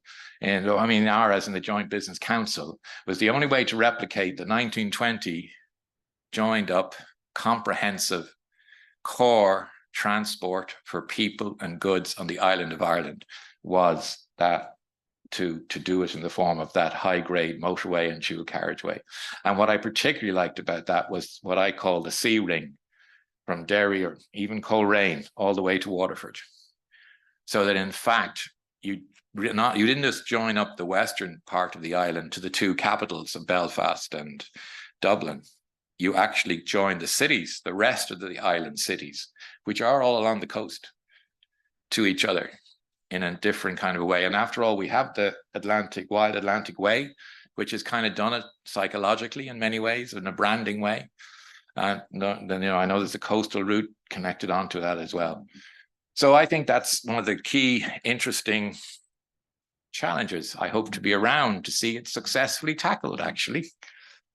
So digital clustering, again, I take this about why does the functional area matter? I'm not necessarily talking about digital. So this comes from a report that ITI did a few years ago, identifying where there were clusters of knowledge, because knowledge is critical to productivity in any area of life today. And you can see there that if you wanted to do it in digital in Northern Ireland and you wanted to plug into knowledge in the Republic, it wasn't necessarily there in the 6 designated border counties. It's congregated more around cities. Dublin, Cork, I suspect Galway has come up a bit in the meantime, because that's where the most intensity, it doesn't say there isn't digital activity in the other areas, it just says that's where the most intensive activity is, which is where there's the most people and the greatest variety of the application of digital technologies to a wider variety of things that now increasingly matter to all of us because we all have smartphones. Simple as that. So I just wanted to highlight that as sort of underpinning the thinking here as to the kind of raison d'etre, if you will, of having that functional area perspective as well. Okay, and this again was from the same, this is because I include these for the resource purpose when you go away and revisit this, when you're putting together your program, as I say, your potential application. This is again from that same ITI report, just highlighting in a business enterprise context the benefits of scale and scope. A lot of them you know, but it's just, I thought, handy to have them there in the one chart if you wanted to start your own design mapping, process, just to have them there to utilize that. Okay. Sorry. There we go, Paul. I just wanted to thank you for listening, and I'll come back later if you have any questions.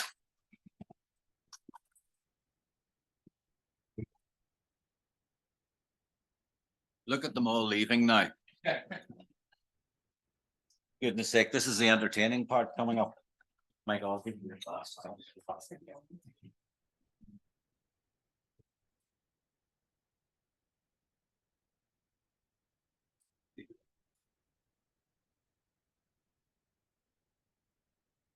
Folks, you'll be delighted to know I have one slide, but 43 pages of speaking notes. I really just, there's not much more I can add to what Michael has said this morning, but I wanted to wrap up a few key points and a few additional bits and pieces just before we move to questions and answers. So everything I'm about to go through will be included in what we call a call document. And for those not on the know, the call document frames how we basically frame and roll out our calls for application. So you can take notes if you want, but this stuff will be coming out soon in our call documents. So just to say, we're going to be making an initial small call around identifying best practice in cross-border partnerships. Now, don't panic. There'll be plenty of money left after that. It really is just we've identified a couple of time-bound and urgent projects that we want to actually sort of do a little bit of a test run of this measure for.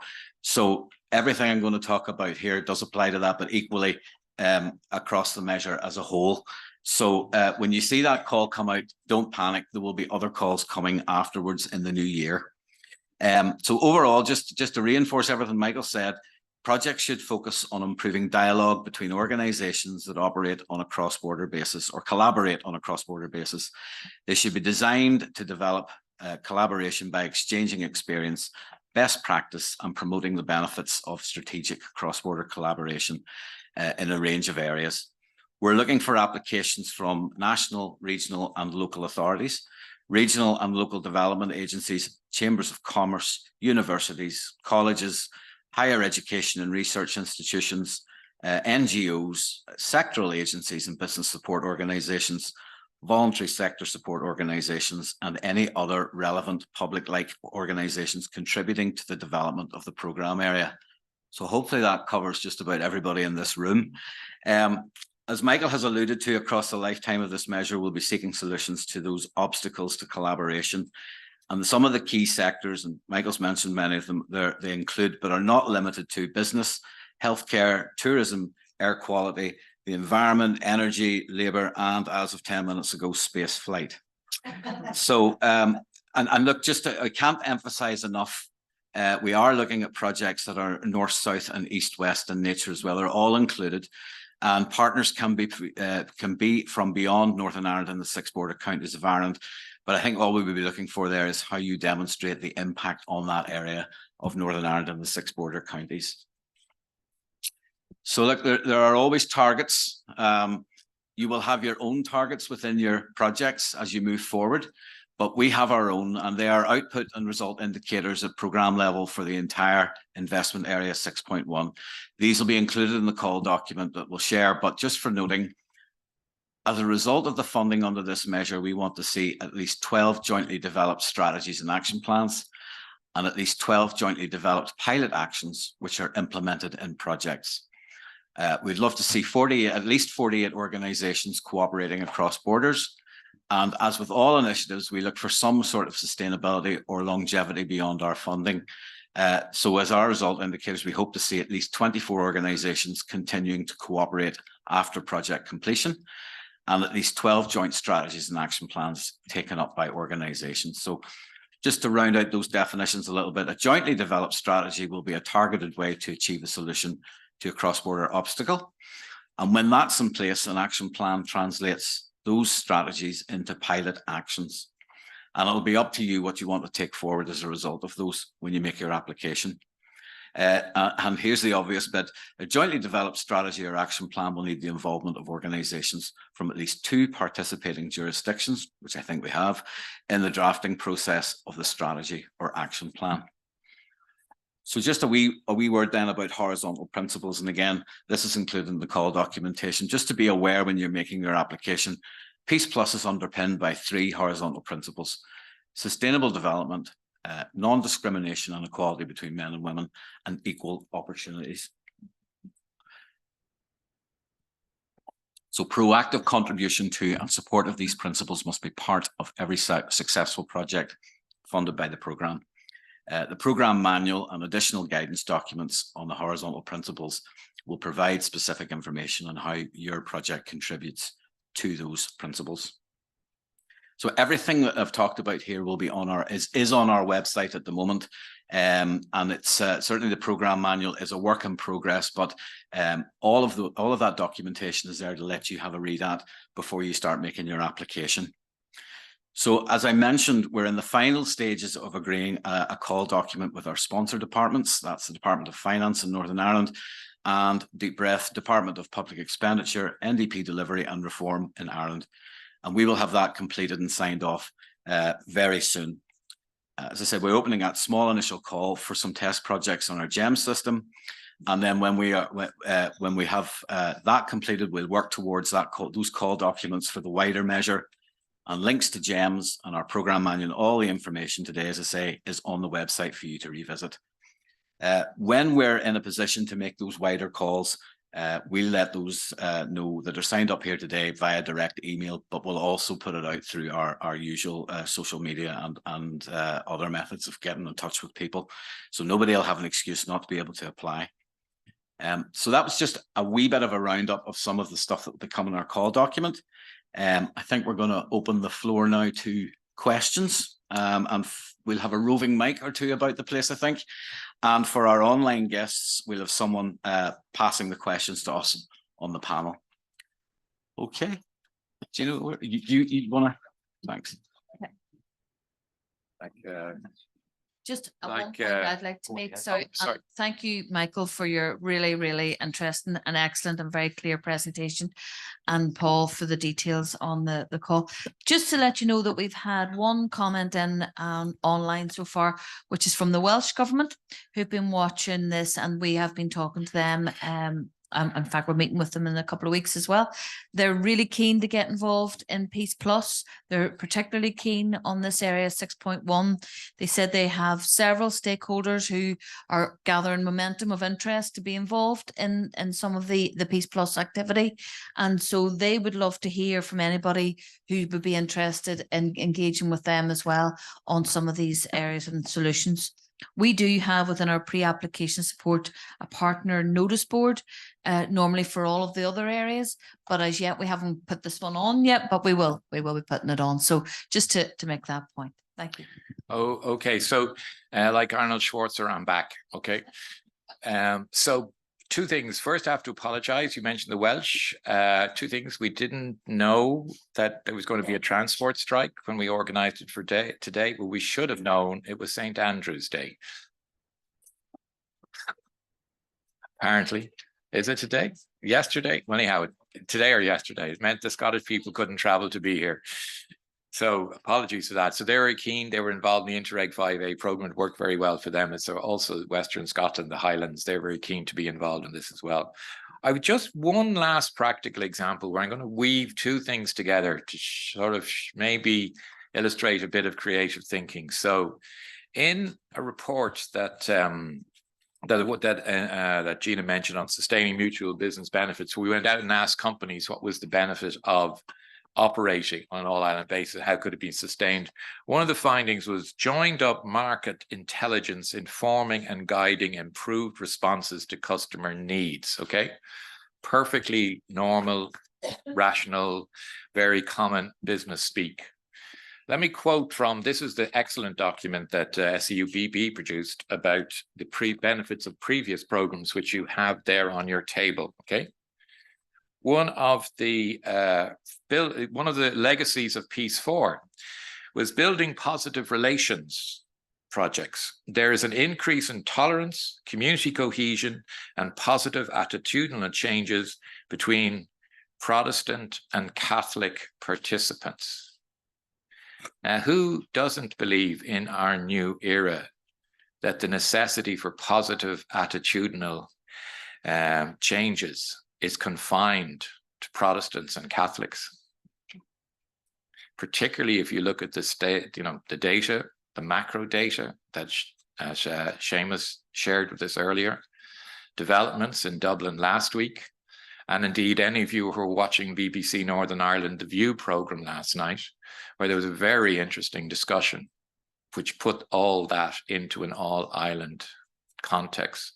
And I'd encourage you to look back at it and just, because to me, it was very much leading edge public affairs conversation. Okay. So I'm just, and back to the production, the business speak, which I know most about, is it's really important for everyone in this room that we have cohesion, social cohesion underpinning our communities and underpinning our businesses and underpinning almost the peace and prosperity that the agreement has brought to us to date. So I just wanted to highlight this kind of connectivity that isn't always evident between various things as the kind of creativity and new era creativity. I think that is the opportunity of this new beginning for all of you that are listening in and here today. Okay, questions?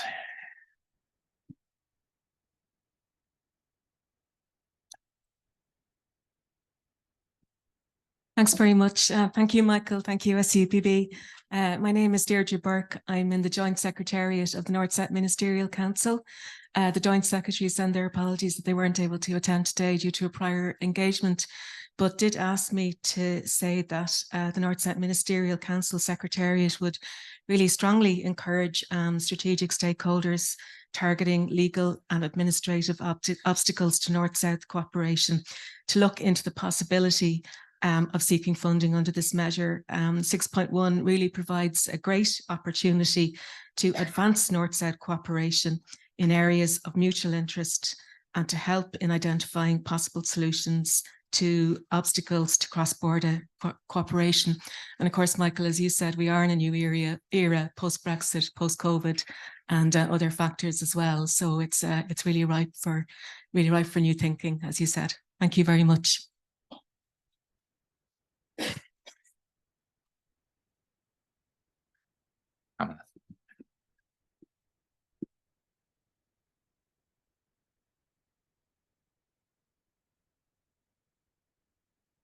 Thank you very much, Pamela Arthurs, East Border Region.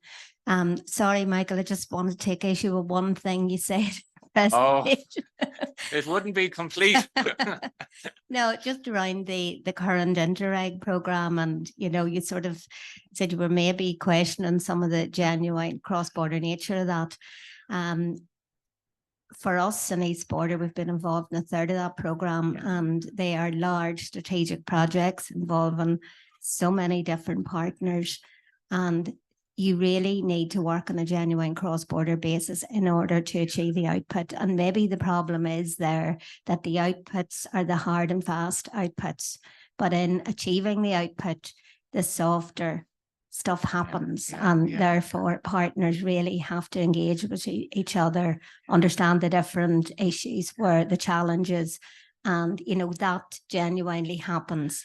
And I also would point out that our programmes, if you look at programmes across Europe, our programmes are genuinely more cross-border than a number of those. So sorry, just had to say that. Yeah, I knew you would. yeah. No, obviously I was misunderstood. Yeah. Well, okay. No, but Pam, you make an absolutely critical point. As I think I did say that the benefits of the work can actually be the soft benefits, as in the relationship benefits, the building of trust, actually occur in the process of delivering the project. But they're not. They're hard to measure. They're hard to measure. And that is Correct. where I see this 6.1 as well. I was very enthusiastic about that and still am. But in terms of that, I suppose we, as I say, work with currently 60 partners in these projects, and it's probably 32 million isn't a lot of money. So I think it's about us all being smart. Certainly from our perspective, we're willing to work across the board in developing projects. We're willing to look at different partners, whatever. We have that expertise in terms of the overall management or whatever. But certainly in terms of this programme, the overall programme is exciting, and this is a particularly welcome measure, and looking forward to getting involved. One question just is on the small call, Paul, that you're talking about. That's coming out initially, is that a ring fenced for organisations, or are you open to, is there any point in organisations applying for that? Or do we wait on the next call? I don't think. Well, I mean, you know what I mean. There are a couple of, do you want? There are a couple of time-bound early applications. I think we probably will be opening a little bit more funding than is needed for those. So, you know, if somebody wanted to throw their hat in the ring, we wouldn't stand in their way, but they'll be going out with some urgency shortly to facilitate the nature of the projects. Can you hold fire till January? Yes. Yeah. Yes. Thank you. All right. So it's as well as that, Pamela, in fairness, like during the, you know, for the duration of the earlier programs, of course, the sense of need was always greatest in the border region, because that's where the greatest legacy of the conflict resided, especially in the Republic. And in fact, one of the challenges, especially, dare I say, if say a project partner from the north was heading further south, would be to persuade maybe, well, why do we need to do this? You know, because everything is booming, in inverted commas, in the Republic anyhow. And I think that's, to me, again, part of the new era, new thinking, is how do you persuade there's a benefit for someone who, as I say, look at the productivity, look at the results, look at the sense of trust apart from younger people, where there's a table in that report, page 68, I think 4.9, that Seamus mentioned about the attitudes of people, social attitudes. And there's a table that shows in the Republic and Northern Ireland, people under 24, 25, anyhow, people who left education at 19, both declining the level of trust in institutions and democracy. It's a shared issue, both sides of the border. So it's kind of where are the pinch points? Where are the touch points that you can show in the functional area, be it Republic, Wales, Scotland, that helping Northern Ireland, the designated areas, to catch up in these contexts is also a matter of interest, concern, and therefore a motivation for those who maybe don't see it evident in their day-to-day activities. Okay. Yeah, thank you. Hi, my name's Danielle McLaughlin. I'm from Cooperation and Working Together COT. So my question's for Paul. And Paul, I'm really sorry. I know you said wait to January, but I suppose leading on from that question, I suppose I wondered, will there be a targeted approach for the first call? And I suppose I'm thinking about planning for those of us that are working in other themes in terms of priority. And also, will this be a similar process, i.e. the concept note, feedback stage, etc., or is this a different approach in terms of application? I'll answer just because I've got the mic in my hand. No, the first call that Paul referred to, it's very time bound. We've had a lot of interest in this area already. We've had a lot of people coming to us and saying we would like to get involved in 6.1. There are a couple of projects that are specifically time bound to really need to get started very quickly, and we would really like to be able to support them. They will be on that first small call. We're talking about a very small call here, like 2-3 million less. It really isn't the big part of this. But as Paul said, there may be a little bit extra if there's something that somebody is specifically really time bound, it's urgent, you can get ready for that call. We will be trying to get that out very shortly. Michael's role is really to work out the roadmap for the rest of the money and the other calls. So we can't say if there'll be one in January or February or May or whatever it might be at this stage until Michael reports to us on sort of the areas that we think would be most beneficial to put in any call. So in answer to your question, really, that will be quite targeted, this first call. It'll only be looking at a small pilot, best practice or something, it'll be quite targeted. One of those areas of collaboration that Michael had outlined, it'll be very, very sort of focused. The rest of them will be a bit more general, but they will also take on board the roadmap idea. I would mention, Pamela, you said 32 million is not a lot of money. Well, no, I know. Given the level of interest we're getting in this, which is amazing, yeah, I could see this money being spent certainly easily. What we didn't mention earlier is that government administrations can be involved in this as well. They can look at maybe using some of the funding to be able to do some work that maybe wouldn't be their mainstream, as Michael had outlined. This will not be part of your day job probably, but and I know that government officials are working together a lot anyway. They meet regularly on an all-island basis and to look at what they can do jointly. But there may be some other things, the blue sky thinking, the policy changes, the things outside the box that they don't have the funding for, the time or the resource at the minute, that they could apply to this as well for. But not to just, you know, the 32 million in 6.1 is, yeah, great. But remember, there's another 20 million in 6.2. And that's the smaller grants. We call them the small grants, peppercorn grants, whatever. We haven't come up with a proper name for it yet. But they're for under 100,000. Now, under 100,000 is not a small grant, especially if you wanted to do a piece of research, or maybe it was a data analysis or data collection or something that is in your mind that you might think, actually, I could do that for under 100,000. You can apply to 6.2 as well. So we have some online questions as well. Just to answer, just to build on what Gina said there, two things. One is that I'm aiming to have my work completed by the end of January.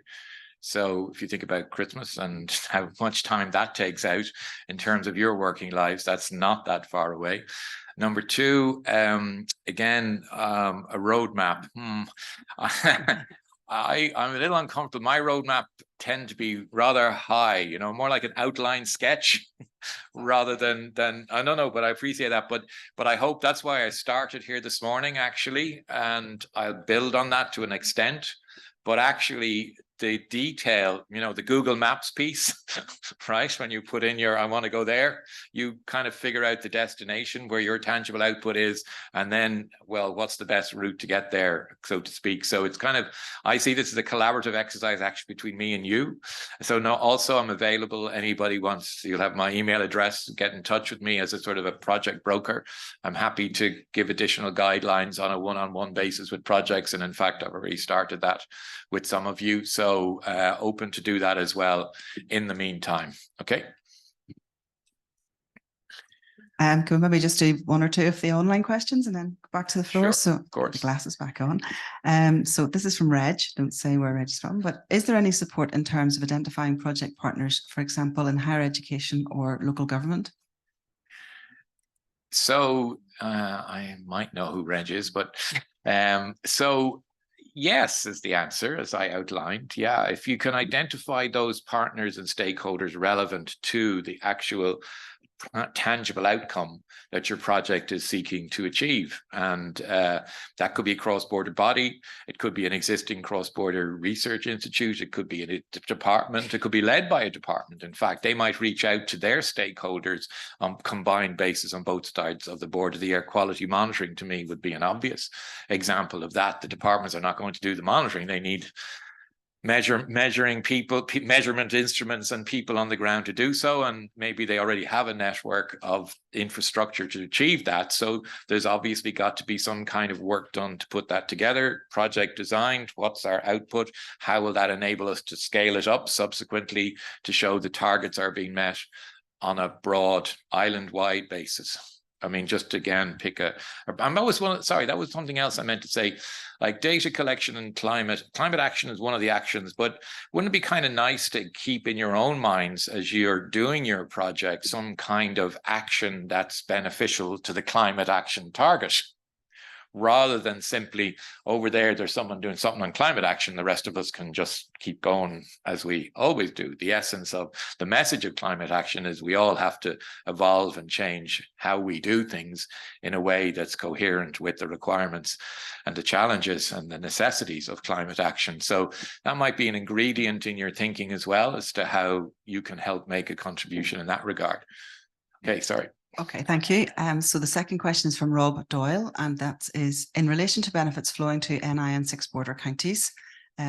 Typical technologies failing me here. In relation to benefits flowing to Northern Ireland 6 border counties, if the project has an all-island impact, for example, a joint animal health project, will that create any issues?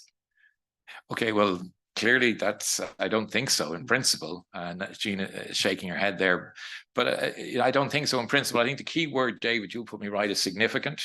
So I would have thought that the kind of the collective benefit for Northern Ireland would be significant of a project like that because of the scale of the industry, and it's important to the Northern Ireland economy. You know, but that's just a personal view. That's an economist view, I suppose, more than anything else. But I think that's really important about the mutual benefit piece. It's kind of like a little bit inclusive thinking about mutual benefit, I think is really helpful here, you know, creative and inclusive, you know, and sense of scale, again, economies of scale. Okay, do we want to go back to the floor? And I've got 3 or 4 more here, but go ahead. Michael, thank you. Tim. Tim Mappin from the John and Pat Hume Foundation. Maybe you'll say, is there any difference? We talk a lot about north-south. What about south-north?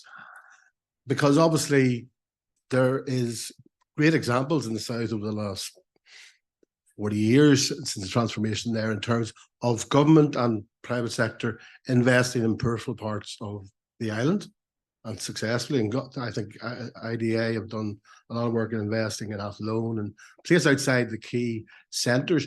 So I suppose the question is, there's a wealth of ideas in the north, there's a wealth of ideas in this room, but are we tapping into the wealth of ideas in the south that have worked? You obviously, with another hat, assist IBEC, and they've done some remarkable work, and they're doing some work in the north as well. And the Peace and Prosperity paper that I know you drafted for IBEC, I think was one of the significant pieces of work this year in talking about the benefits of the Good Friday Agreement, not just for the north, but for the island and for the UK. So are we tapping into, or is there a way to tap into that intelligence, things that we know have worked? And Gina mentioned the Welsh government, equally the Scottish government. We had John Swinney, former Deputy First Minister, speaking at an event about future politics last week.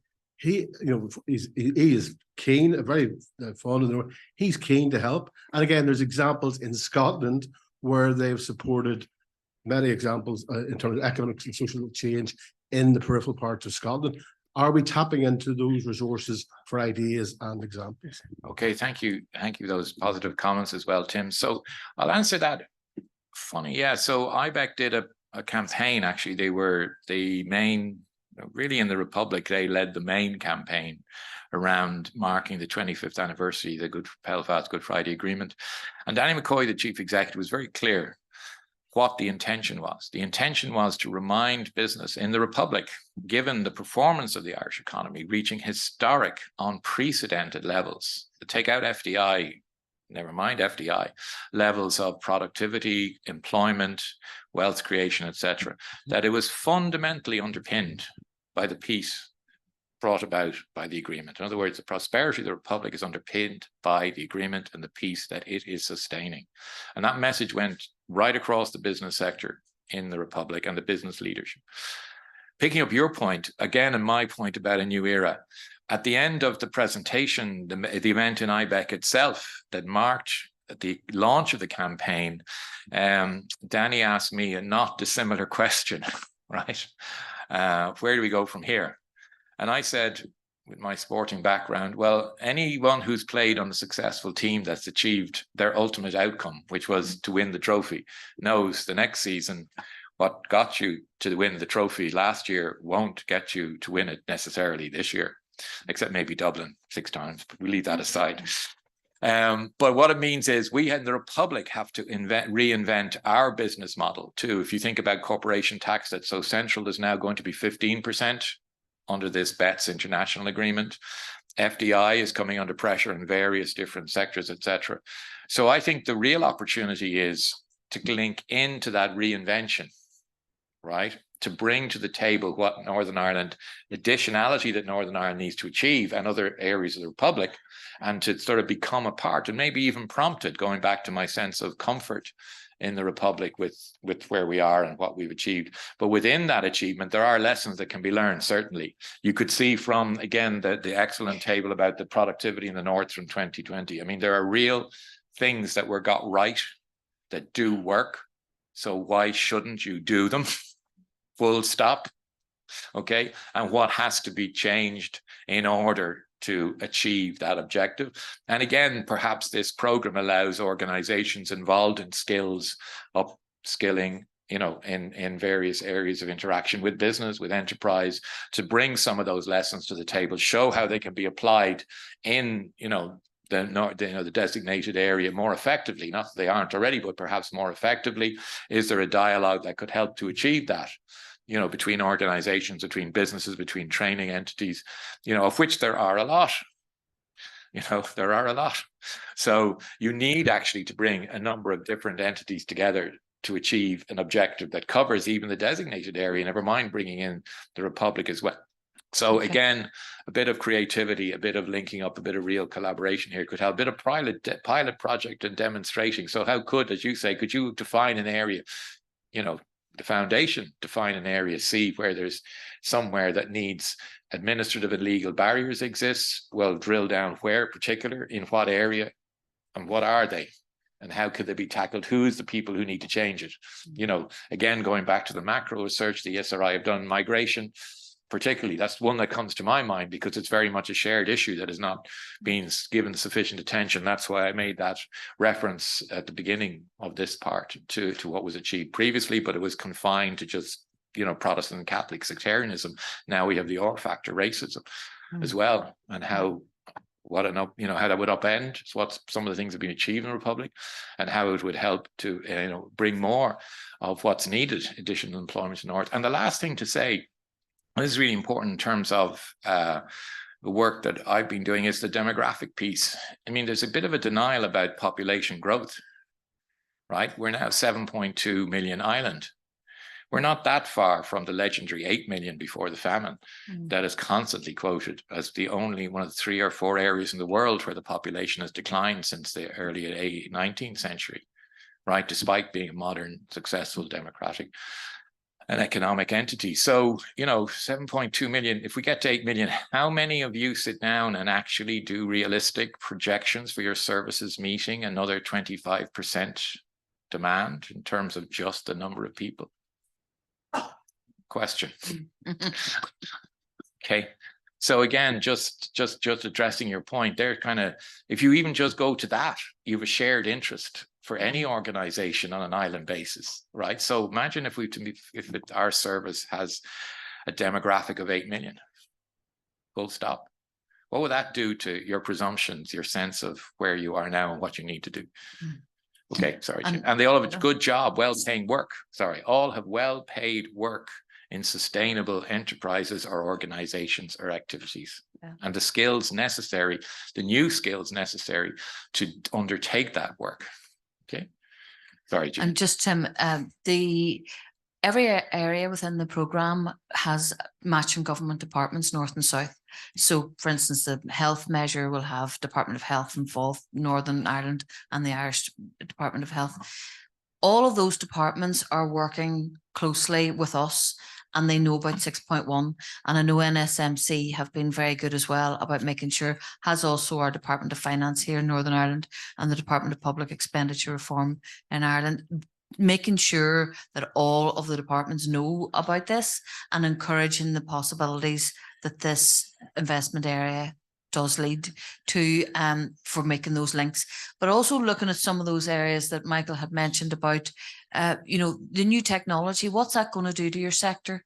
You know, is there a space here to use this funding to do that bit of extra work, the outside, the blue sky thinking, the future thinking of what are the new skills that are going to be required for your area of work, your sector, and maybe this is where we could actually explore some of it. And in relation to the Scottish Government, well, the Scottish Government works so closely with us that I didn't even think to mention them. So, you know, Michael did already, but the Scottish Government are involved in our Interreg programme, and they're an active player in PEACEPLUS as well. So we do all learn and share together. But to answer your question, you know, we're happy that anybody brings anything to the table. And if somebody in the South has something that they say, actually, this could really help, we're more than happy to welcome them in. I think there's another online question. Okay, we'll go to these online ones. So there's 2 from Alan Whiteside. One's maybe just a recap on the partners from outside the area. But the first question is, could SMEs be involved as subcontractors?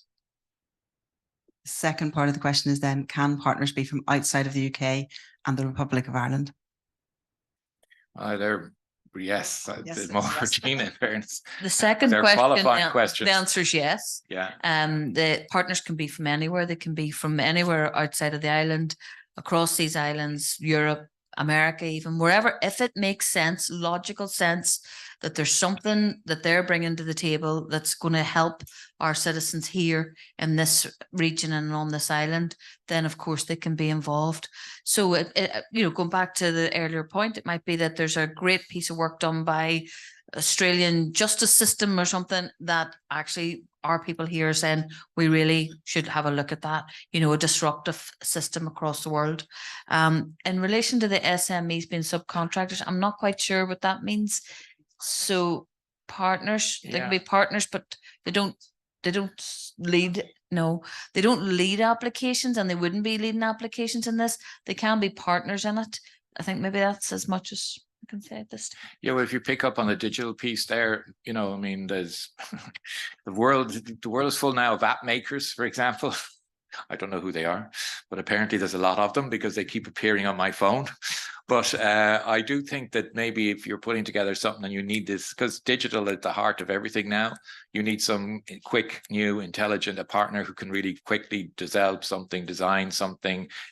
You know, I kept using the word design. I suppose that word needs to be applied not just to your project, but to the delivery. If it's the delivery, then it'll need some IT design, some digital input of design, I suspect, in a lot of instances. And there's probably an SME rather than necessarily someone in your organization or even a micro enterprise that has some expertise, which very quickly they could adapt, or has existing program experience, which very quickly they could adapt to your task. So make them a stakeholder, make them, you know, part of a partner in your project. I think maybe that's a possibility. Yeah. Okay. Yeah, two more quick questions. I'll combine them really. So the question is, are there any parameters or caps on funding per application and the duration of funding? And then is it expected there will only be 2 calls under theme point 6.1? We didn't say that, I don't think so. Or will there be more? Are they broken down based on themes? So it's more about the timelines. Yeah. Are there any caps? Yeah. Yes. The timelines, as you said, this program runs up to 2027 with that's commitment to then, and expenditure can roll out an activity up to 2029. Michael has mentioned his report will be with us by the end of our recommendations at the end of January, at which point we'll decide then how we're going to roll out the calls. And if we can see, you know, a cohort that are specific to some part of this, we'll roll out that. And we don't know yet what the number of calls will be. I anticipate that there will be a lot more than 2 or 3, I think, and they'll run for maybe over the next couple of years as well. So I don't think this will be, you know, there's no panic, as we were saying, about if this tiny wee one that we have to get out right now. If you're not ready for that, that's fine. There'll be plenty more coming. Was that the only question related there? Yes. And there's no cap. There's no cap, as long as it's less than 32 million. There's one final comment here, and then we maybe back to the floor. So this is from Amy Taggart and saying thanks very much for all the presentations today. With the current political challenges in Northern Ireland, how would you envisage possible academic applicants in the south of Ireland demonstrating linkages with policymakers in the north?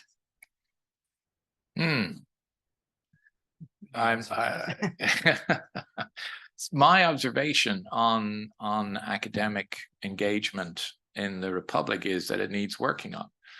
If you think again about the designated area before, there isn't a university, or at least up until the formation of the technological universities, there wasn't a traditional university within the designated area. So a lot of the heavy lifting on the academic side consequently was left, and they did an excellent job, to the former ITs, now technological universities. If there was an outreach to a university outside of that, it tended to be based on an individual in a university in the north knowing an individual in a university in the Republic. Frankly, there was a lot of feeling by the people in the universities whose job it is to go out and find funding for academics that this area wasn't a particularly, what's the word I'm looking for, particularly rich in opportunity for their institutions. But I think, again, the enormous amount of funding that the Shared Island Unit has put in, the Irish Research Council funding, I mean, we're talking like tens of millions, has transformed that sensibility in the universities in the Republic.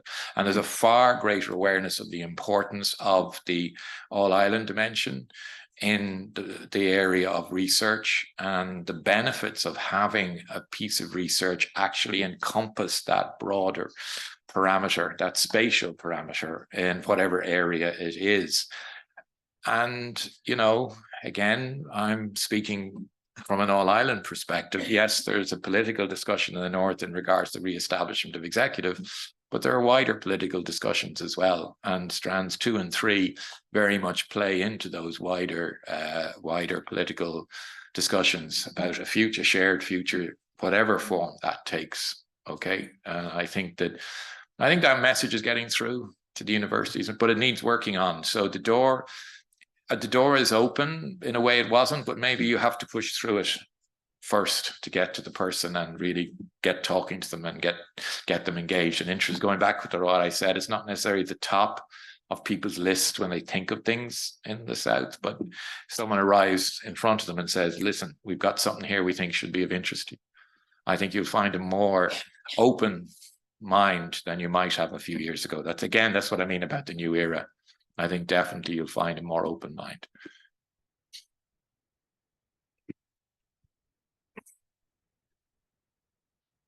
Hi, Lucy Geddes from Corporation Ireland.